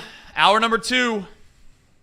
On the precipice of another great show, that they're saying right now on ESPN Radio. That's what they're saying. That's what they're saying. Everybody 1410 driving Wing a AM. car right now in Dayton, seeing the landmark, Yep. seeing the Dayton Dragons field. That's right. Seeing the, I don't know what the basketball arena is called. Brothers Museum. Wright Brothers Museum. That's right. 2 hours away from Toledo if you want to go drive to Toledo. That's right. What else is in Dayton? You're in the heart of it all. You're in the heart of it all. The heart of it all. And here's the thing, is that this is Off the Bench presented by United Dairy Farmers, is that we were just talking about the Cincinnati Bengals, and the reason they're talking about this being such a great show, they couldn't quite pick the segment out which one made it the best, but they were trying to figure out, maybe it was the headlines, maybe it was Mike Ford, maybe it was the Bengals logo, but if it's not those three things, it's definitely going to be this one. And that is, obviously there was a Cincinnati Enquirer does what they usually do, which they do a good job of it. They got the fan base and or the city riled up a little bit about how no longer should tax dollars go towards the funding of sports facilities. Now, I do think this is a relatively reasonable conversation to have around what is it exactly that should be here. But the article suggested that the city would be better off with apartments where basically Paycor Stadium is. And clearly the folks that obviously enjoy Cincinnati Bengals football did not appreciate that.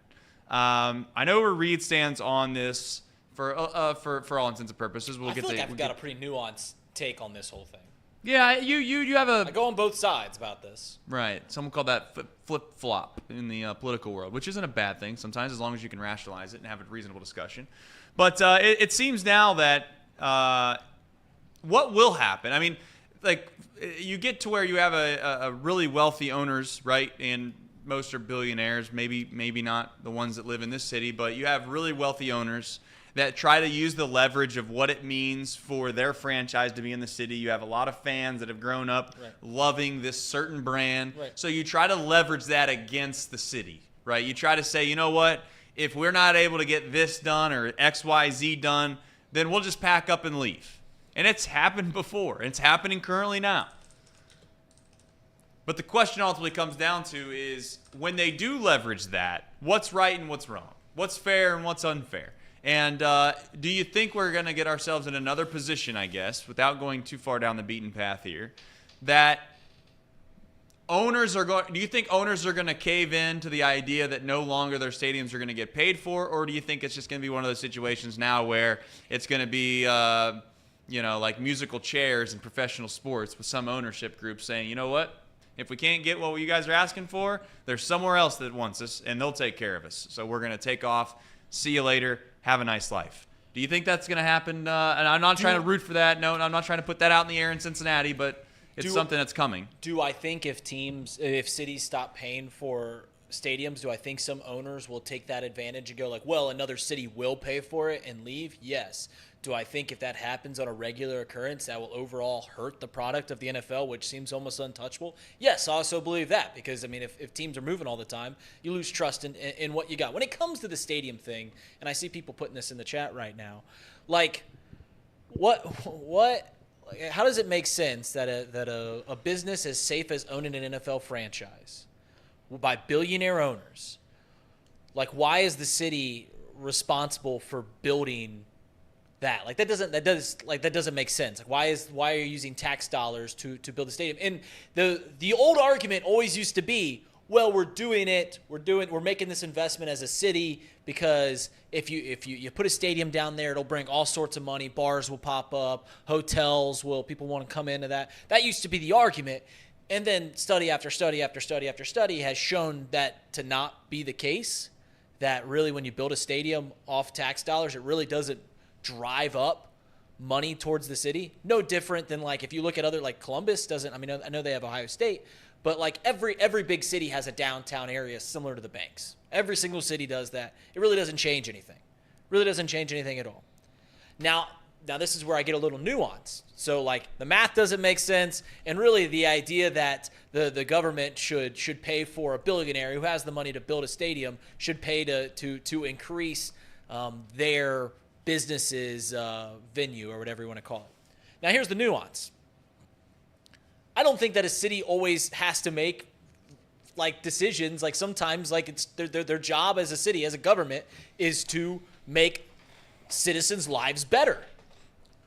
And if citizens want a new stadium to go to cheer on their favorite football team, then they shouldn't be worried about, hey, is this a good investment? Sometimes you make those. I've made the analogy here in Hamilton. I'm in here from Hamilton. We have this River's Edge concert series. That could be a big old hole in the tax sheet for the city of Hamilton. But I'm okay with losing money there because it makes a lot of citizens happy. And that's kind of the nuanced take I have. As long as, and I mean, this is where you get into politics, you get into government. Nobody really wants to talk that on a sports talk show for the most part, so we're not going to get into the weeds of all this. But I do think that's a fair, valid point. You would have the pushback from folks saying, well, I'm just going to use your example because you brought it up. Not that it's an indictment on what you think or anything like that, but like, you could have some people that would push back and say, well, the reason you like the River's Edge concert series and you're okay with that being a deficit in the budget is because you enjoy it personally and you want other people to help pay for that. That would be the same argument that what some people would make about the stadium, right? Is like, well, if you like it, then just go to the games, pay for your tickets, and then it should all add up. Yeah. It should all add up, so you It's don't have to worry about capitalism, it. The only thing that really the government's job is to do is make sure that there's nice roads, people are safe, all the basic means of what government's supposed to do, and you start to get supposed to be happy. Yeah, but I'm saying you start to get into the weeds of these ancillary things, and then all of a sudden, well, that's the reason tax hikes, and that's why it's a tough decision. That's why it's not easy. It's not why it's cut and dry. Most, as you've said for a long time, Reed, and I agree with you, the reason that there's a lot of things that have never gone solved or have never been something that's been fixed is because there's reasonable discussion on both sides of the aisle, and there's going to be an argument about it for probably until the end of time. And I would say that the city debate of whether or not they should help fund a stadium is probably right down the middle because I think it's very much going the way of cities are no longer going to pay for stadiums. Until they pack up and leave. Correct. Until they pack up and leave, and then they're going to realize, we made a mistake. Maybe you shouldn't be blackmailed by billionaires, anyways. Maybe that's not a good way to live. To live. So it almost the Cincinnati Bengals are worth $3.5 billion. $3.5 billion. It almost should they could go winless and still get a big old fat check from the NFL. Correct. I feel like if you would want to buy an NFL team, similarly to what I believe in the MLB, if you want to buy an MLB team, there should be a clause in there where you have to try to compete. You should have X amount of dollars to your name so you can compete. I think there should be something where whatever the team's worth, add $1 billion. And then you have to maintain the field. I think it costs roughly, $500 million over the next 20 years to maintain the field, maintain the stadium. Right. Paul Brown or whatever it is, Paycor now. And I do think ownership should be responsible for that. Yes. What other business works like that? What Yeah, other business works to where we constantly are footing billions of dollars to billionaires so that their government can thrive, or so that their business can thrive? It's wild, and I will say, to Trace's point, if my options are chip in with taxes to help the Bengals stay here, Right, or let them walk away, I'm going to help in, and we're gonna pay it. But like Reed just said, if you're going to use threats and blackmail to get rid of a team, then what kind of relationship do you really have there anyway? I don't think this issue will ever be solved. The owners won't allow it to be solved that way. The owners won't allow just an extra $1 billion added on to their ownership of their team, of their franchise.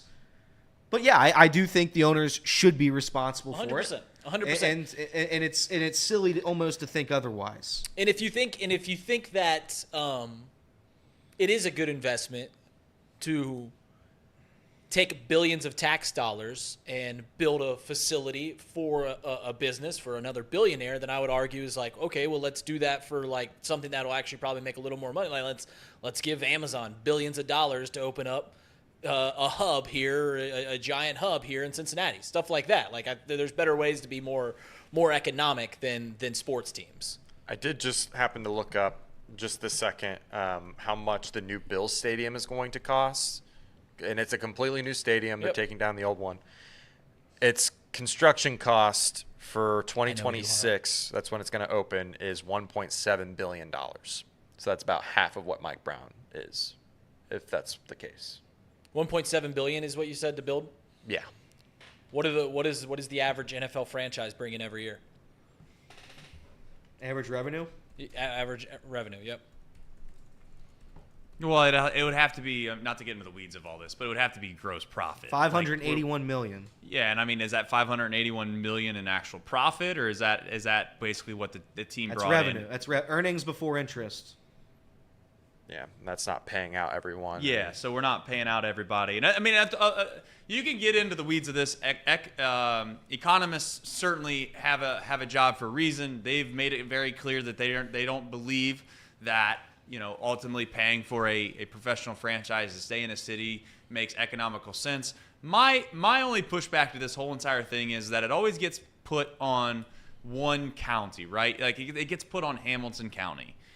And we all know inevitably that if you're in the surrounding county areas, right? And I don't know the county that Newport's in per se in Kentucky. Well, the reason it goes under one county is because the idea is that the sales tax that would be generated through tourism and stuff like that would pay for itself on the back end. So if you start grouping counties together to pay for things, you're right, it would. But then you're going to have to get into a whole nother weed of, hey, how do we divvy out the money that this stadium builds to the cities, to the other counties that are paying for this? Correct. It wouldn't work because of that reason. But I mean, what I am saying though is that inevitably the citizens of these surrounding counties ultimately, and again, this is where when you do sports and you're in sports, and maybe if you're listening to this show, you obviously you live and die by sports to a certain extent. Maybe there are times where, you know, you get around other people in your life and you realize sports are just not anywhere near as big as you perceive them to be. There's no doubt they have cultural impact, but at the same time, how many people actually do genuinely care if the Bengals are here or not here? I don't know. I don't know what those percentages ultimately look like. I would say, though, that from a city perspective, I have personally, and again, I am biased, my head's in the sand, I got blinders on. I have a hard time believing that cities wouldn't want to try to keep professional franchises in their city under any reasonable expectations. So you're okay with getting blackmailed by owners? We'll talk about that right after this on 1410 Wing AM.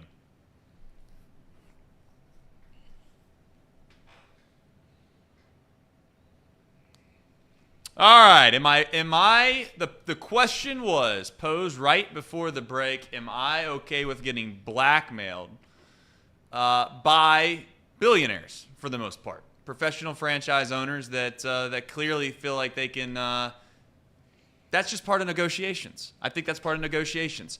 Put it this way, I wouldn't get blackballed as much, or blackmailed, excuse me. Same idea. I wouldn't get blackmailed essentially by these organizations, because I would come to the table and say, listen, if it's a revenue problem, Mr. Brown, if you're telling me that you can't make enough money here, that's fine. We're going to build it. We're going to own it. You'll rent from us. This is our stadium. And this is what the price is going to be to rent from us if you so happen to choose to do this.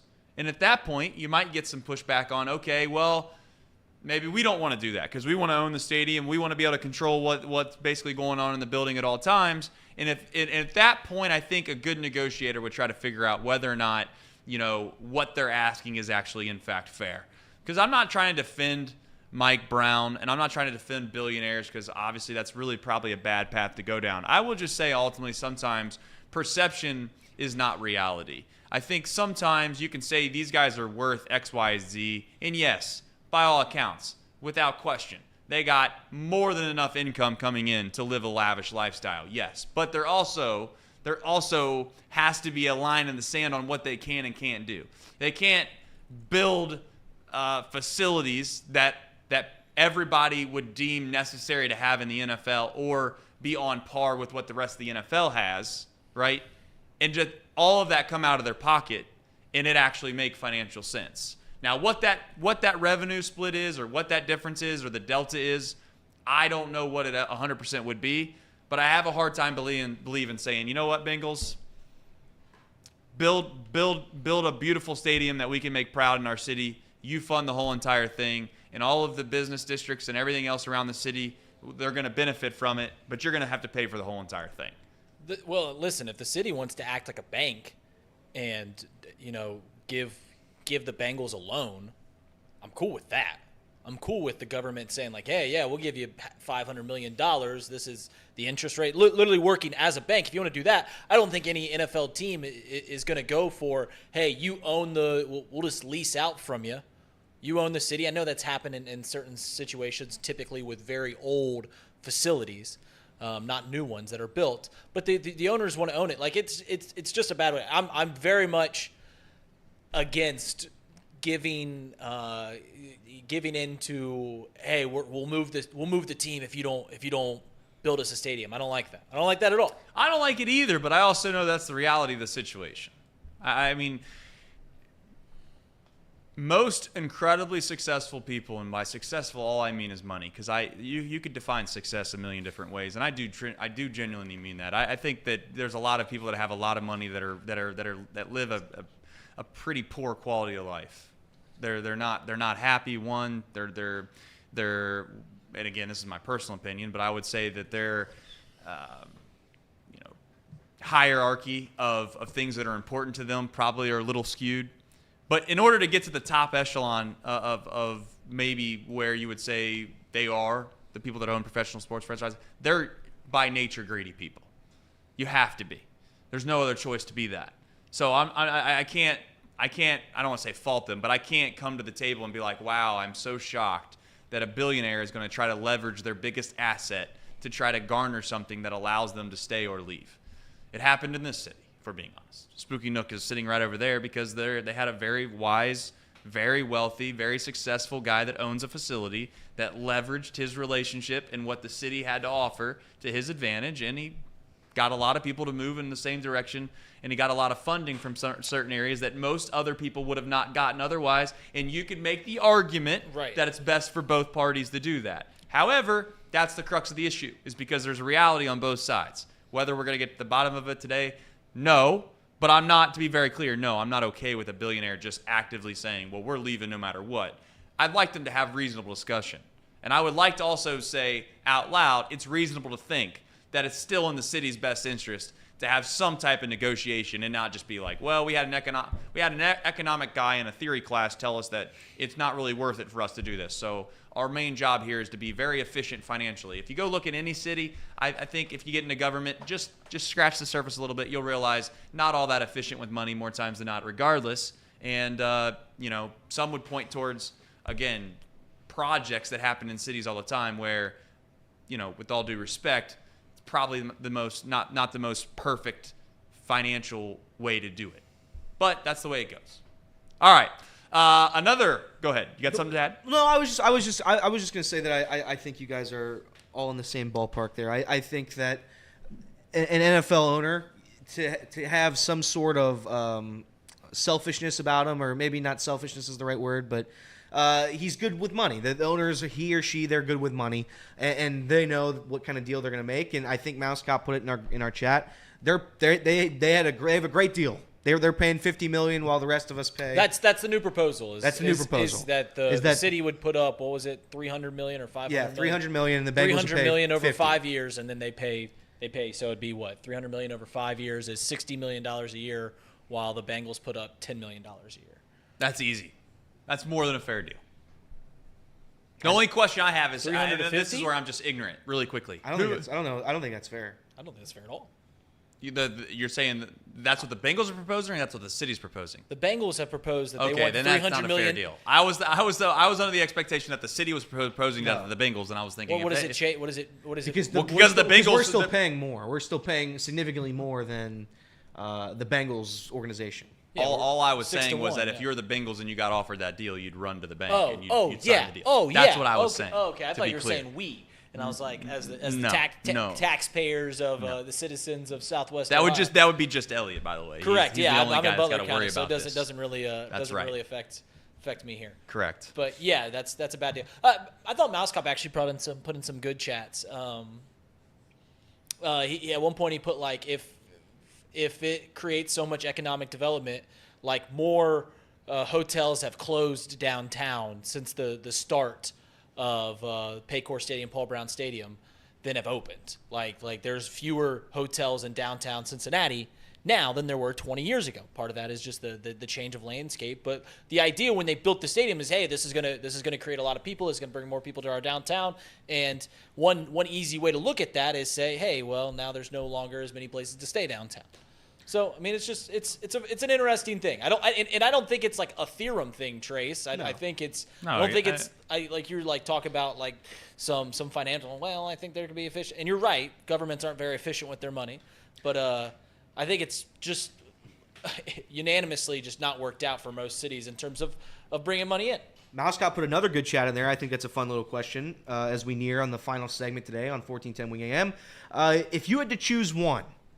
You had to fund either the Bengals Stadium, Paycor, you had to fund Great American Ballpark, or you had to fund a brand new arena for downtown. Oh, arena is a no-doubter. It's a no-doubter because it stretches, and Paycor Stadium stretches beyond athletics. Don't get me wrong. Couldn't they do both? Yeah, I mean they could make a multi. Yeah, I mean, we could make an indoor stadium and.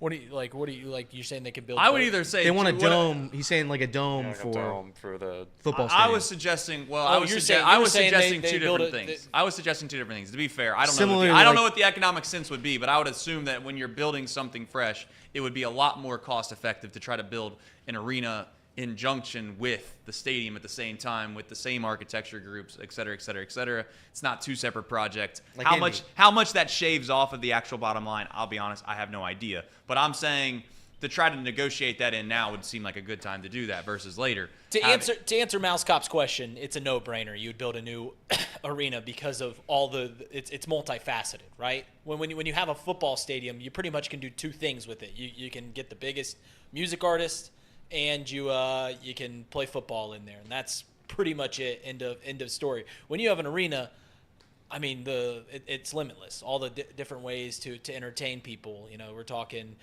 comedy shows, music venues. We're talking dirt biking. We're talking wrestling. Like it's just way more useful to have an arena. Which is why cities are still building arenas. They're not building football stadiums as much. And that's fair. So then my point was, can't you do both by the fact if you look over not that far away in Indianapolis, that city's booming now. Now maybe it's for something completely different. Maybe it is. I don't know. But I know they've hosted Super Bowls. I know they've hosted Final Fours. And I know they have a facility over there that can host any world-class music artist that they would like. And I know ultimately, again, to be clear, that makes sense to me. It does not make sense, to be very, very frank, to have millions and millions of, well, I guess $1 billion at this point, dollars invested into some infrastructure that's to host, 9 to 10 football games a year? And that makes zero sense. Correct. That's the point. That's the point, which is why unless they would build like a facility like Lucas Oil Stadium, the city should absolutely always should say no for an open air stadium such as Paycor Stadium. As we wind down the show, Casey, I have 2 cherry on tops. The first one, I'm just going to read it because I think that's more fair to do so. The Cincinnati Reds have sent outfielder TJ Friedel and left-handed pitcher Alex Young to AAA Louisville on rehab assignments. Charlie Goldsmith did report that this stint in AAA will be played out similarly to a spring training type of deal for Friedel, who obviously missed that. So hopefully TJ Friedel is on the up and up. The other cherry on top, presented by United Dairy Farmers.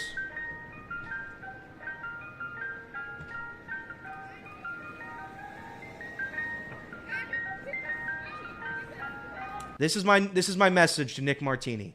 Nick Martini, we know what you can do. We've seen it. You had the 2 home run game on opening day. You've been missing ever since. We need you back.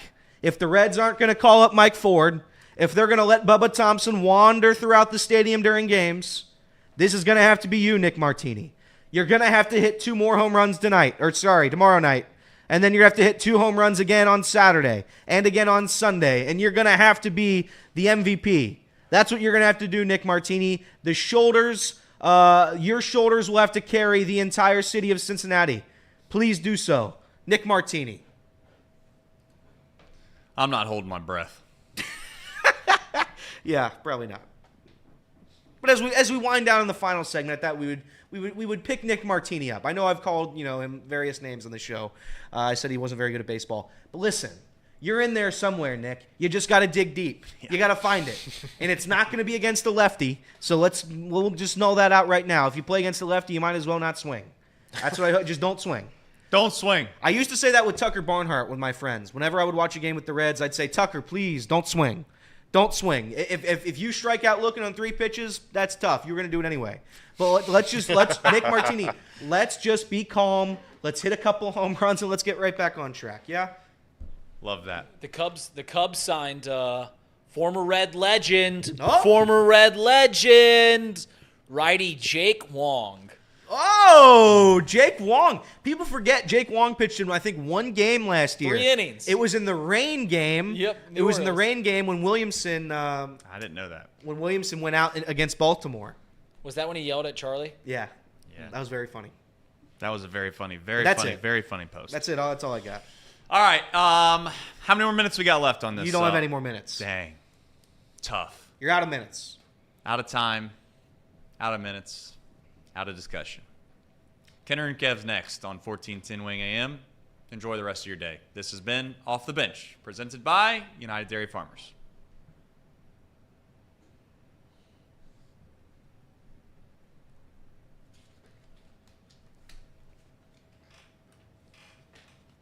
All right.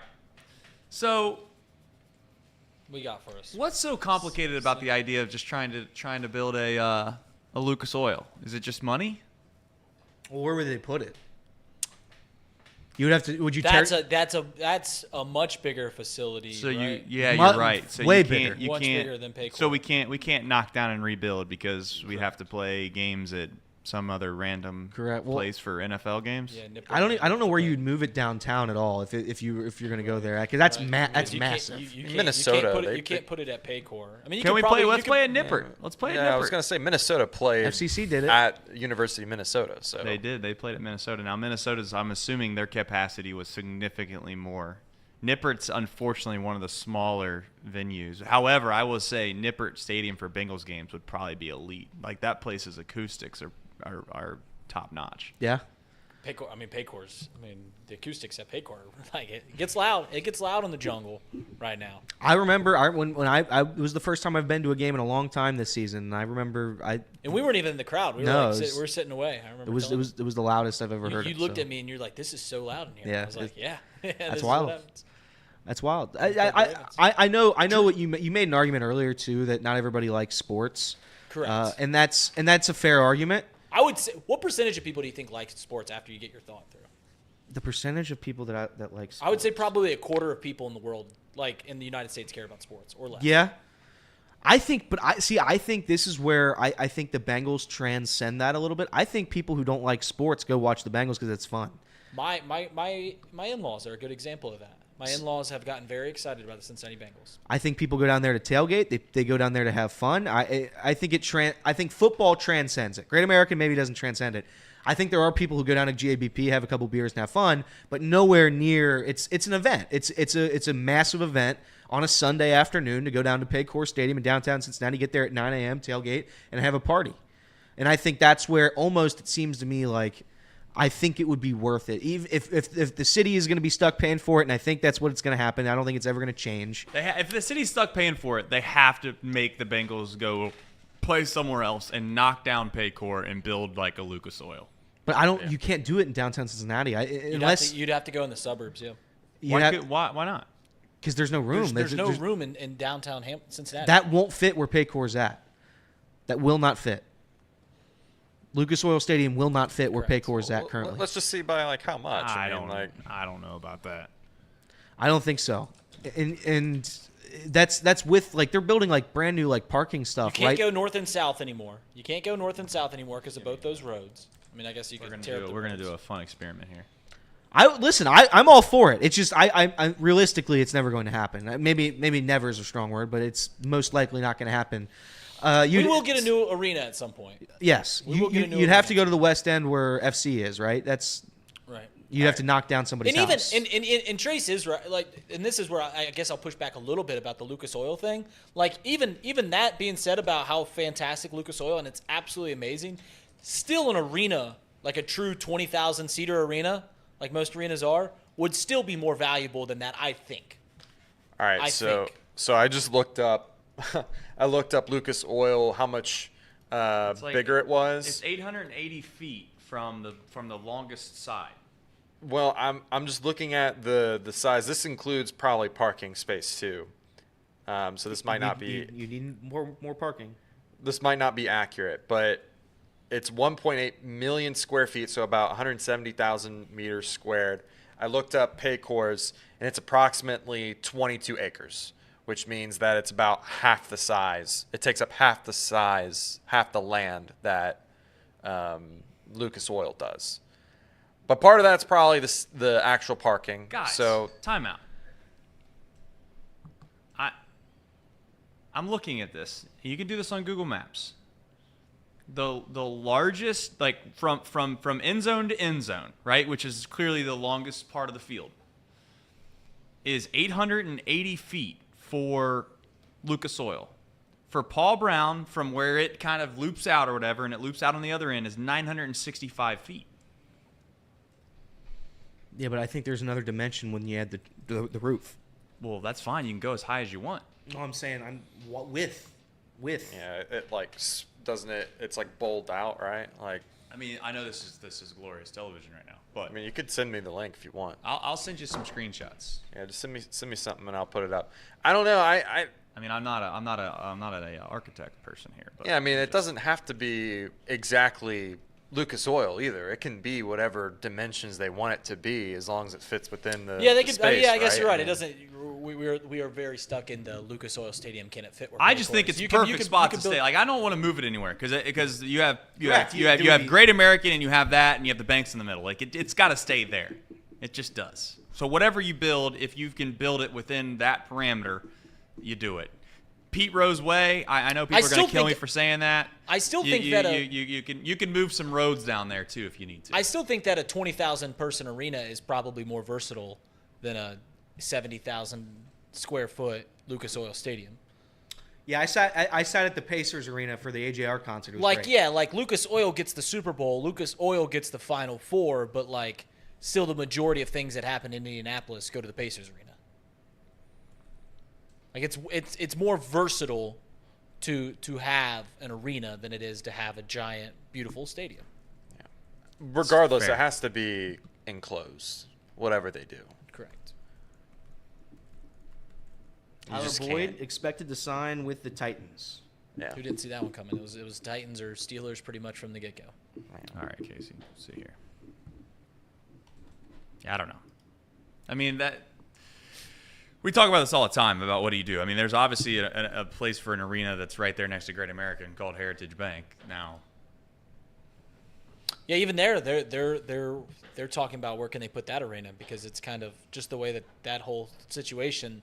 I don't know. I got another question. Does hockey interfere with NFL? What do you mean? Like, is there a way Their to? seasons overlap, you mean? Yeah, they Well, overlap. yeah, October, November. Yeah. It makes Trace. It would make way more sense if you're talking about versatility of a multi-use facility. It would make way more sense to have a 25,000 arena than it would to have a 70,000 football stadium. How Like many does Indianapolis Paycor hold? gets way more use out of Or their not Pacer Paycor, Stadium but- than they do out of Lucas Oil. They get bigger events because of Lucas Oil. They get the Super Bowl. They get the Final Four. But that's 2 events every decade. No, you're right. All right, Casey. The can you get more use out of the Red Stadium? That's what I want to know. I guess not because they use it pretty much through it's open air and it's used throughout the entire warm months. So all you Yeah. can do is maybe sneak in a concert here and there. Lucas Oil also hosts, like, I'm just looking at it now, all the different events. They also have the Indy 11, which is like their FC before they went to the transition to MLS. I'm sure that looks like a ghost town. They have other events like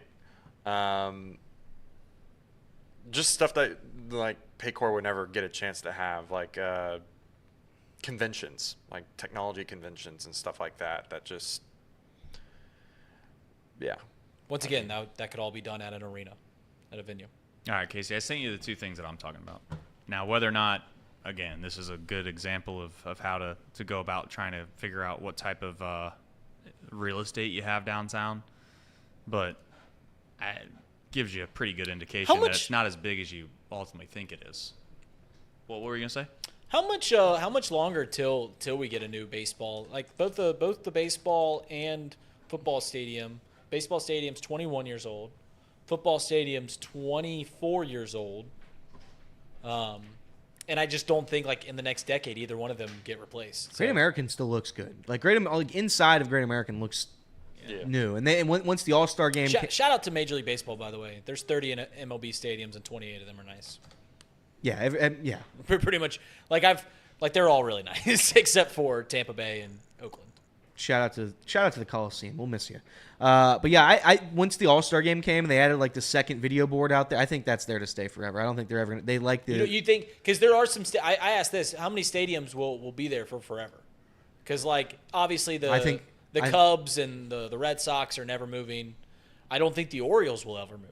How long until they are able Well, to the find Pirates a are way? moving. This is the how long are they able to find a way until they at some point are able to utilize seats better? Like I think they're going to find some technology that they can basically allow seats to be formed in a way in which you can, for lack of a better term, sit closer to a basketball floor. Like the reason Lucas Oil doesn't work for basketball is because of the seat situation, more or less, because they're just So too you're far saying away. not having sit on slabs of concrete to where they Like there's that'd be a lot of that'd be somebody infinitely though, at more some money. point, Correct. That'd be a Some lot point, of some money. engineer is going to be like, we can just make these seats do some crazy stuff, and they're going to find a way Yeah, to that's an interesting thing. Now, when we're 75, 80, 90 years old, that might be a thing, but I've got I mean, your if you ever photos. look back at like old stadiums and just think like, wow, like come a long way.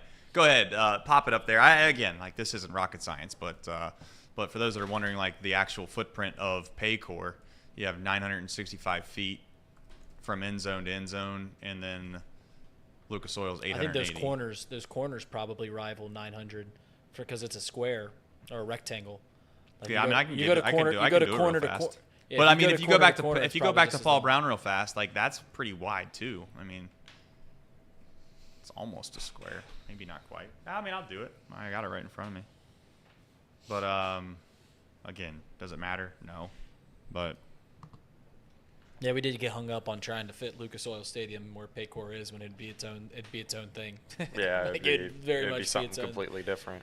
yeah, well, I mean, you could at least say it's like somewhat reasonably close. I think that if I had to guess what's going to happen, I would say that the city will not. This is me guessing. The city will not fund future endeavors with Paycor Stadium and that the Cincinnati Bengals will not move. If I had to guess. I would also guess.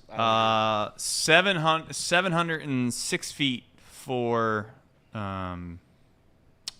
Lucas Oil. Oh, really? So it's And shorter then from it's corner to a corner. little bit, not too much, but and then it's 827 for It's interesting. Paycor. That But makes sense. and there's some I think that green makes sense, but- around Paycor. I think not Paycor all just rectangles it work. widens out a lot. Like a lot of the that's what I felt like when we went to Arrowhead. The reason I thought the Arrowhead seats up top were super nice is because you could get to where you feel like you're looking down on everything and it's too vertical. But I did feel like Arrowhead had a nice job of where the upper level seats were where they weren't pushed back too far away. Well, They were Arrowhead kind of was up. great because of that. And then if you sat in the lower bowl, Arrowhead had a terrible viewing experience from the lower bowl. My dad, who I went to the game with, Right. he's like, hey, I found these seats. Like, I found this spot where we can watch. And, I sat there, and there wasn't any angle to the seats at all. It was very flat. So, you were looking in the back of someone's head. My dad's like, look what I did. And I was like, Dad, I'm going back to our seats up at the top. This sucks. Yeah. He's very mad at me for that. You thought you. There's a caveat. Oh, here we go. Here comes the truth. The caveat is I got kicked out of the spot where we were sitting there because I was cheering too loud. There it is. T. Higgins got a touchdown, and I basically started MFing Chiefs fans. I get Yeah. goofy. I get goofy during a Bengals game. I wish I could say I could control it, but I can't. It's fair. I don't know. Well, we'll find out today if Mike Ford gets Mike Ford gets brought up. I don't know. If he doesn't, it will be the end of the world. Probably not. But I just don't understand why you wouldn't do it. That's the part where maybe I make a big deal out of it. What you said you don't understand why the city wouldn't do it? I don't know why the Reds wouldn't bring up Mike Ford. Oh, okay. We're talking about Mike Ford now. All right, I unlocked it. Sorry. I unlocked there was it a for a second. transition there. I You broke unlocked the it. table I and unlocked everything. it. Look I at didn't that. break shit. Yeah, you broke it. I didn't break shit. You broke it. That's broken. I mean, he's fixing it now. Oh, yep. Oh, Casey's got the wrong camera. He's moving. No. I didn't break Dang. shit. Casey could have caught him in action. He just didn't get to it fast Yeah, I enough. had the wrong camera. And that's okay. That's all right. All right. For those of you that enjoy the show each and every day, we appreciate you. We love you. Take care of yourselves. Enjoy the rest of your Thursday. It's beautiful outside. It's beautiful outside. Casey's going to have to go home. He's going to have to get some shorts because it's a high of 90. But take care. See you back better than ever as always tomorrow.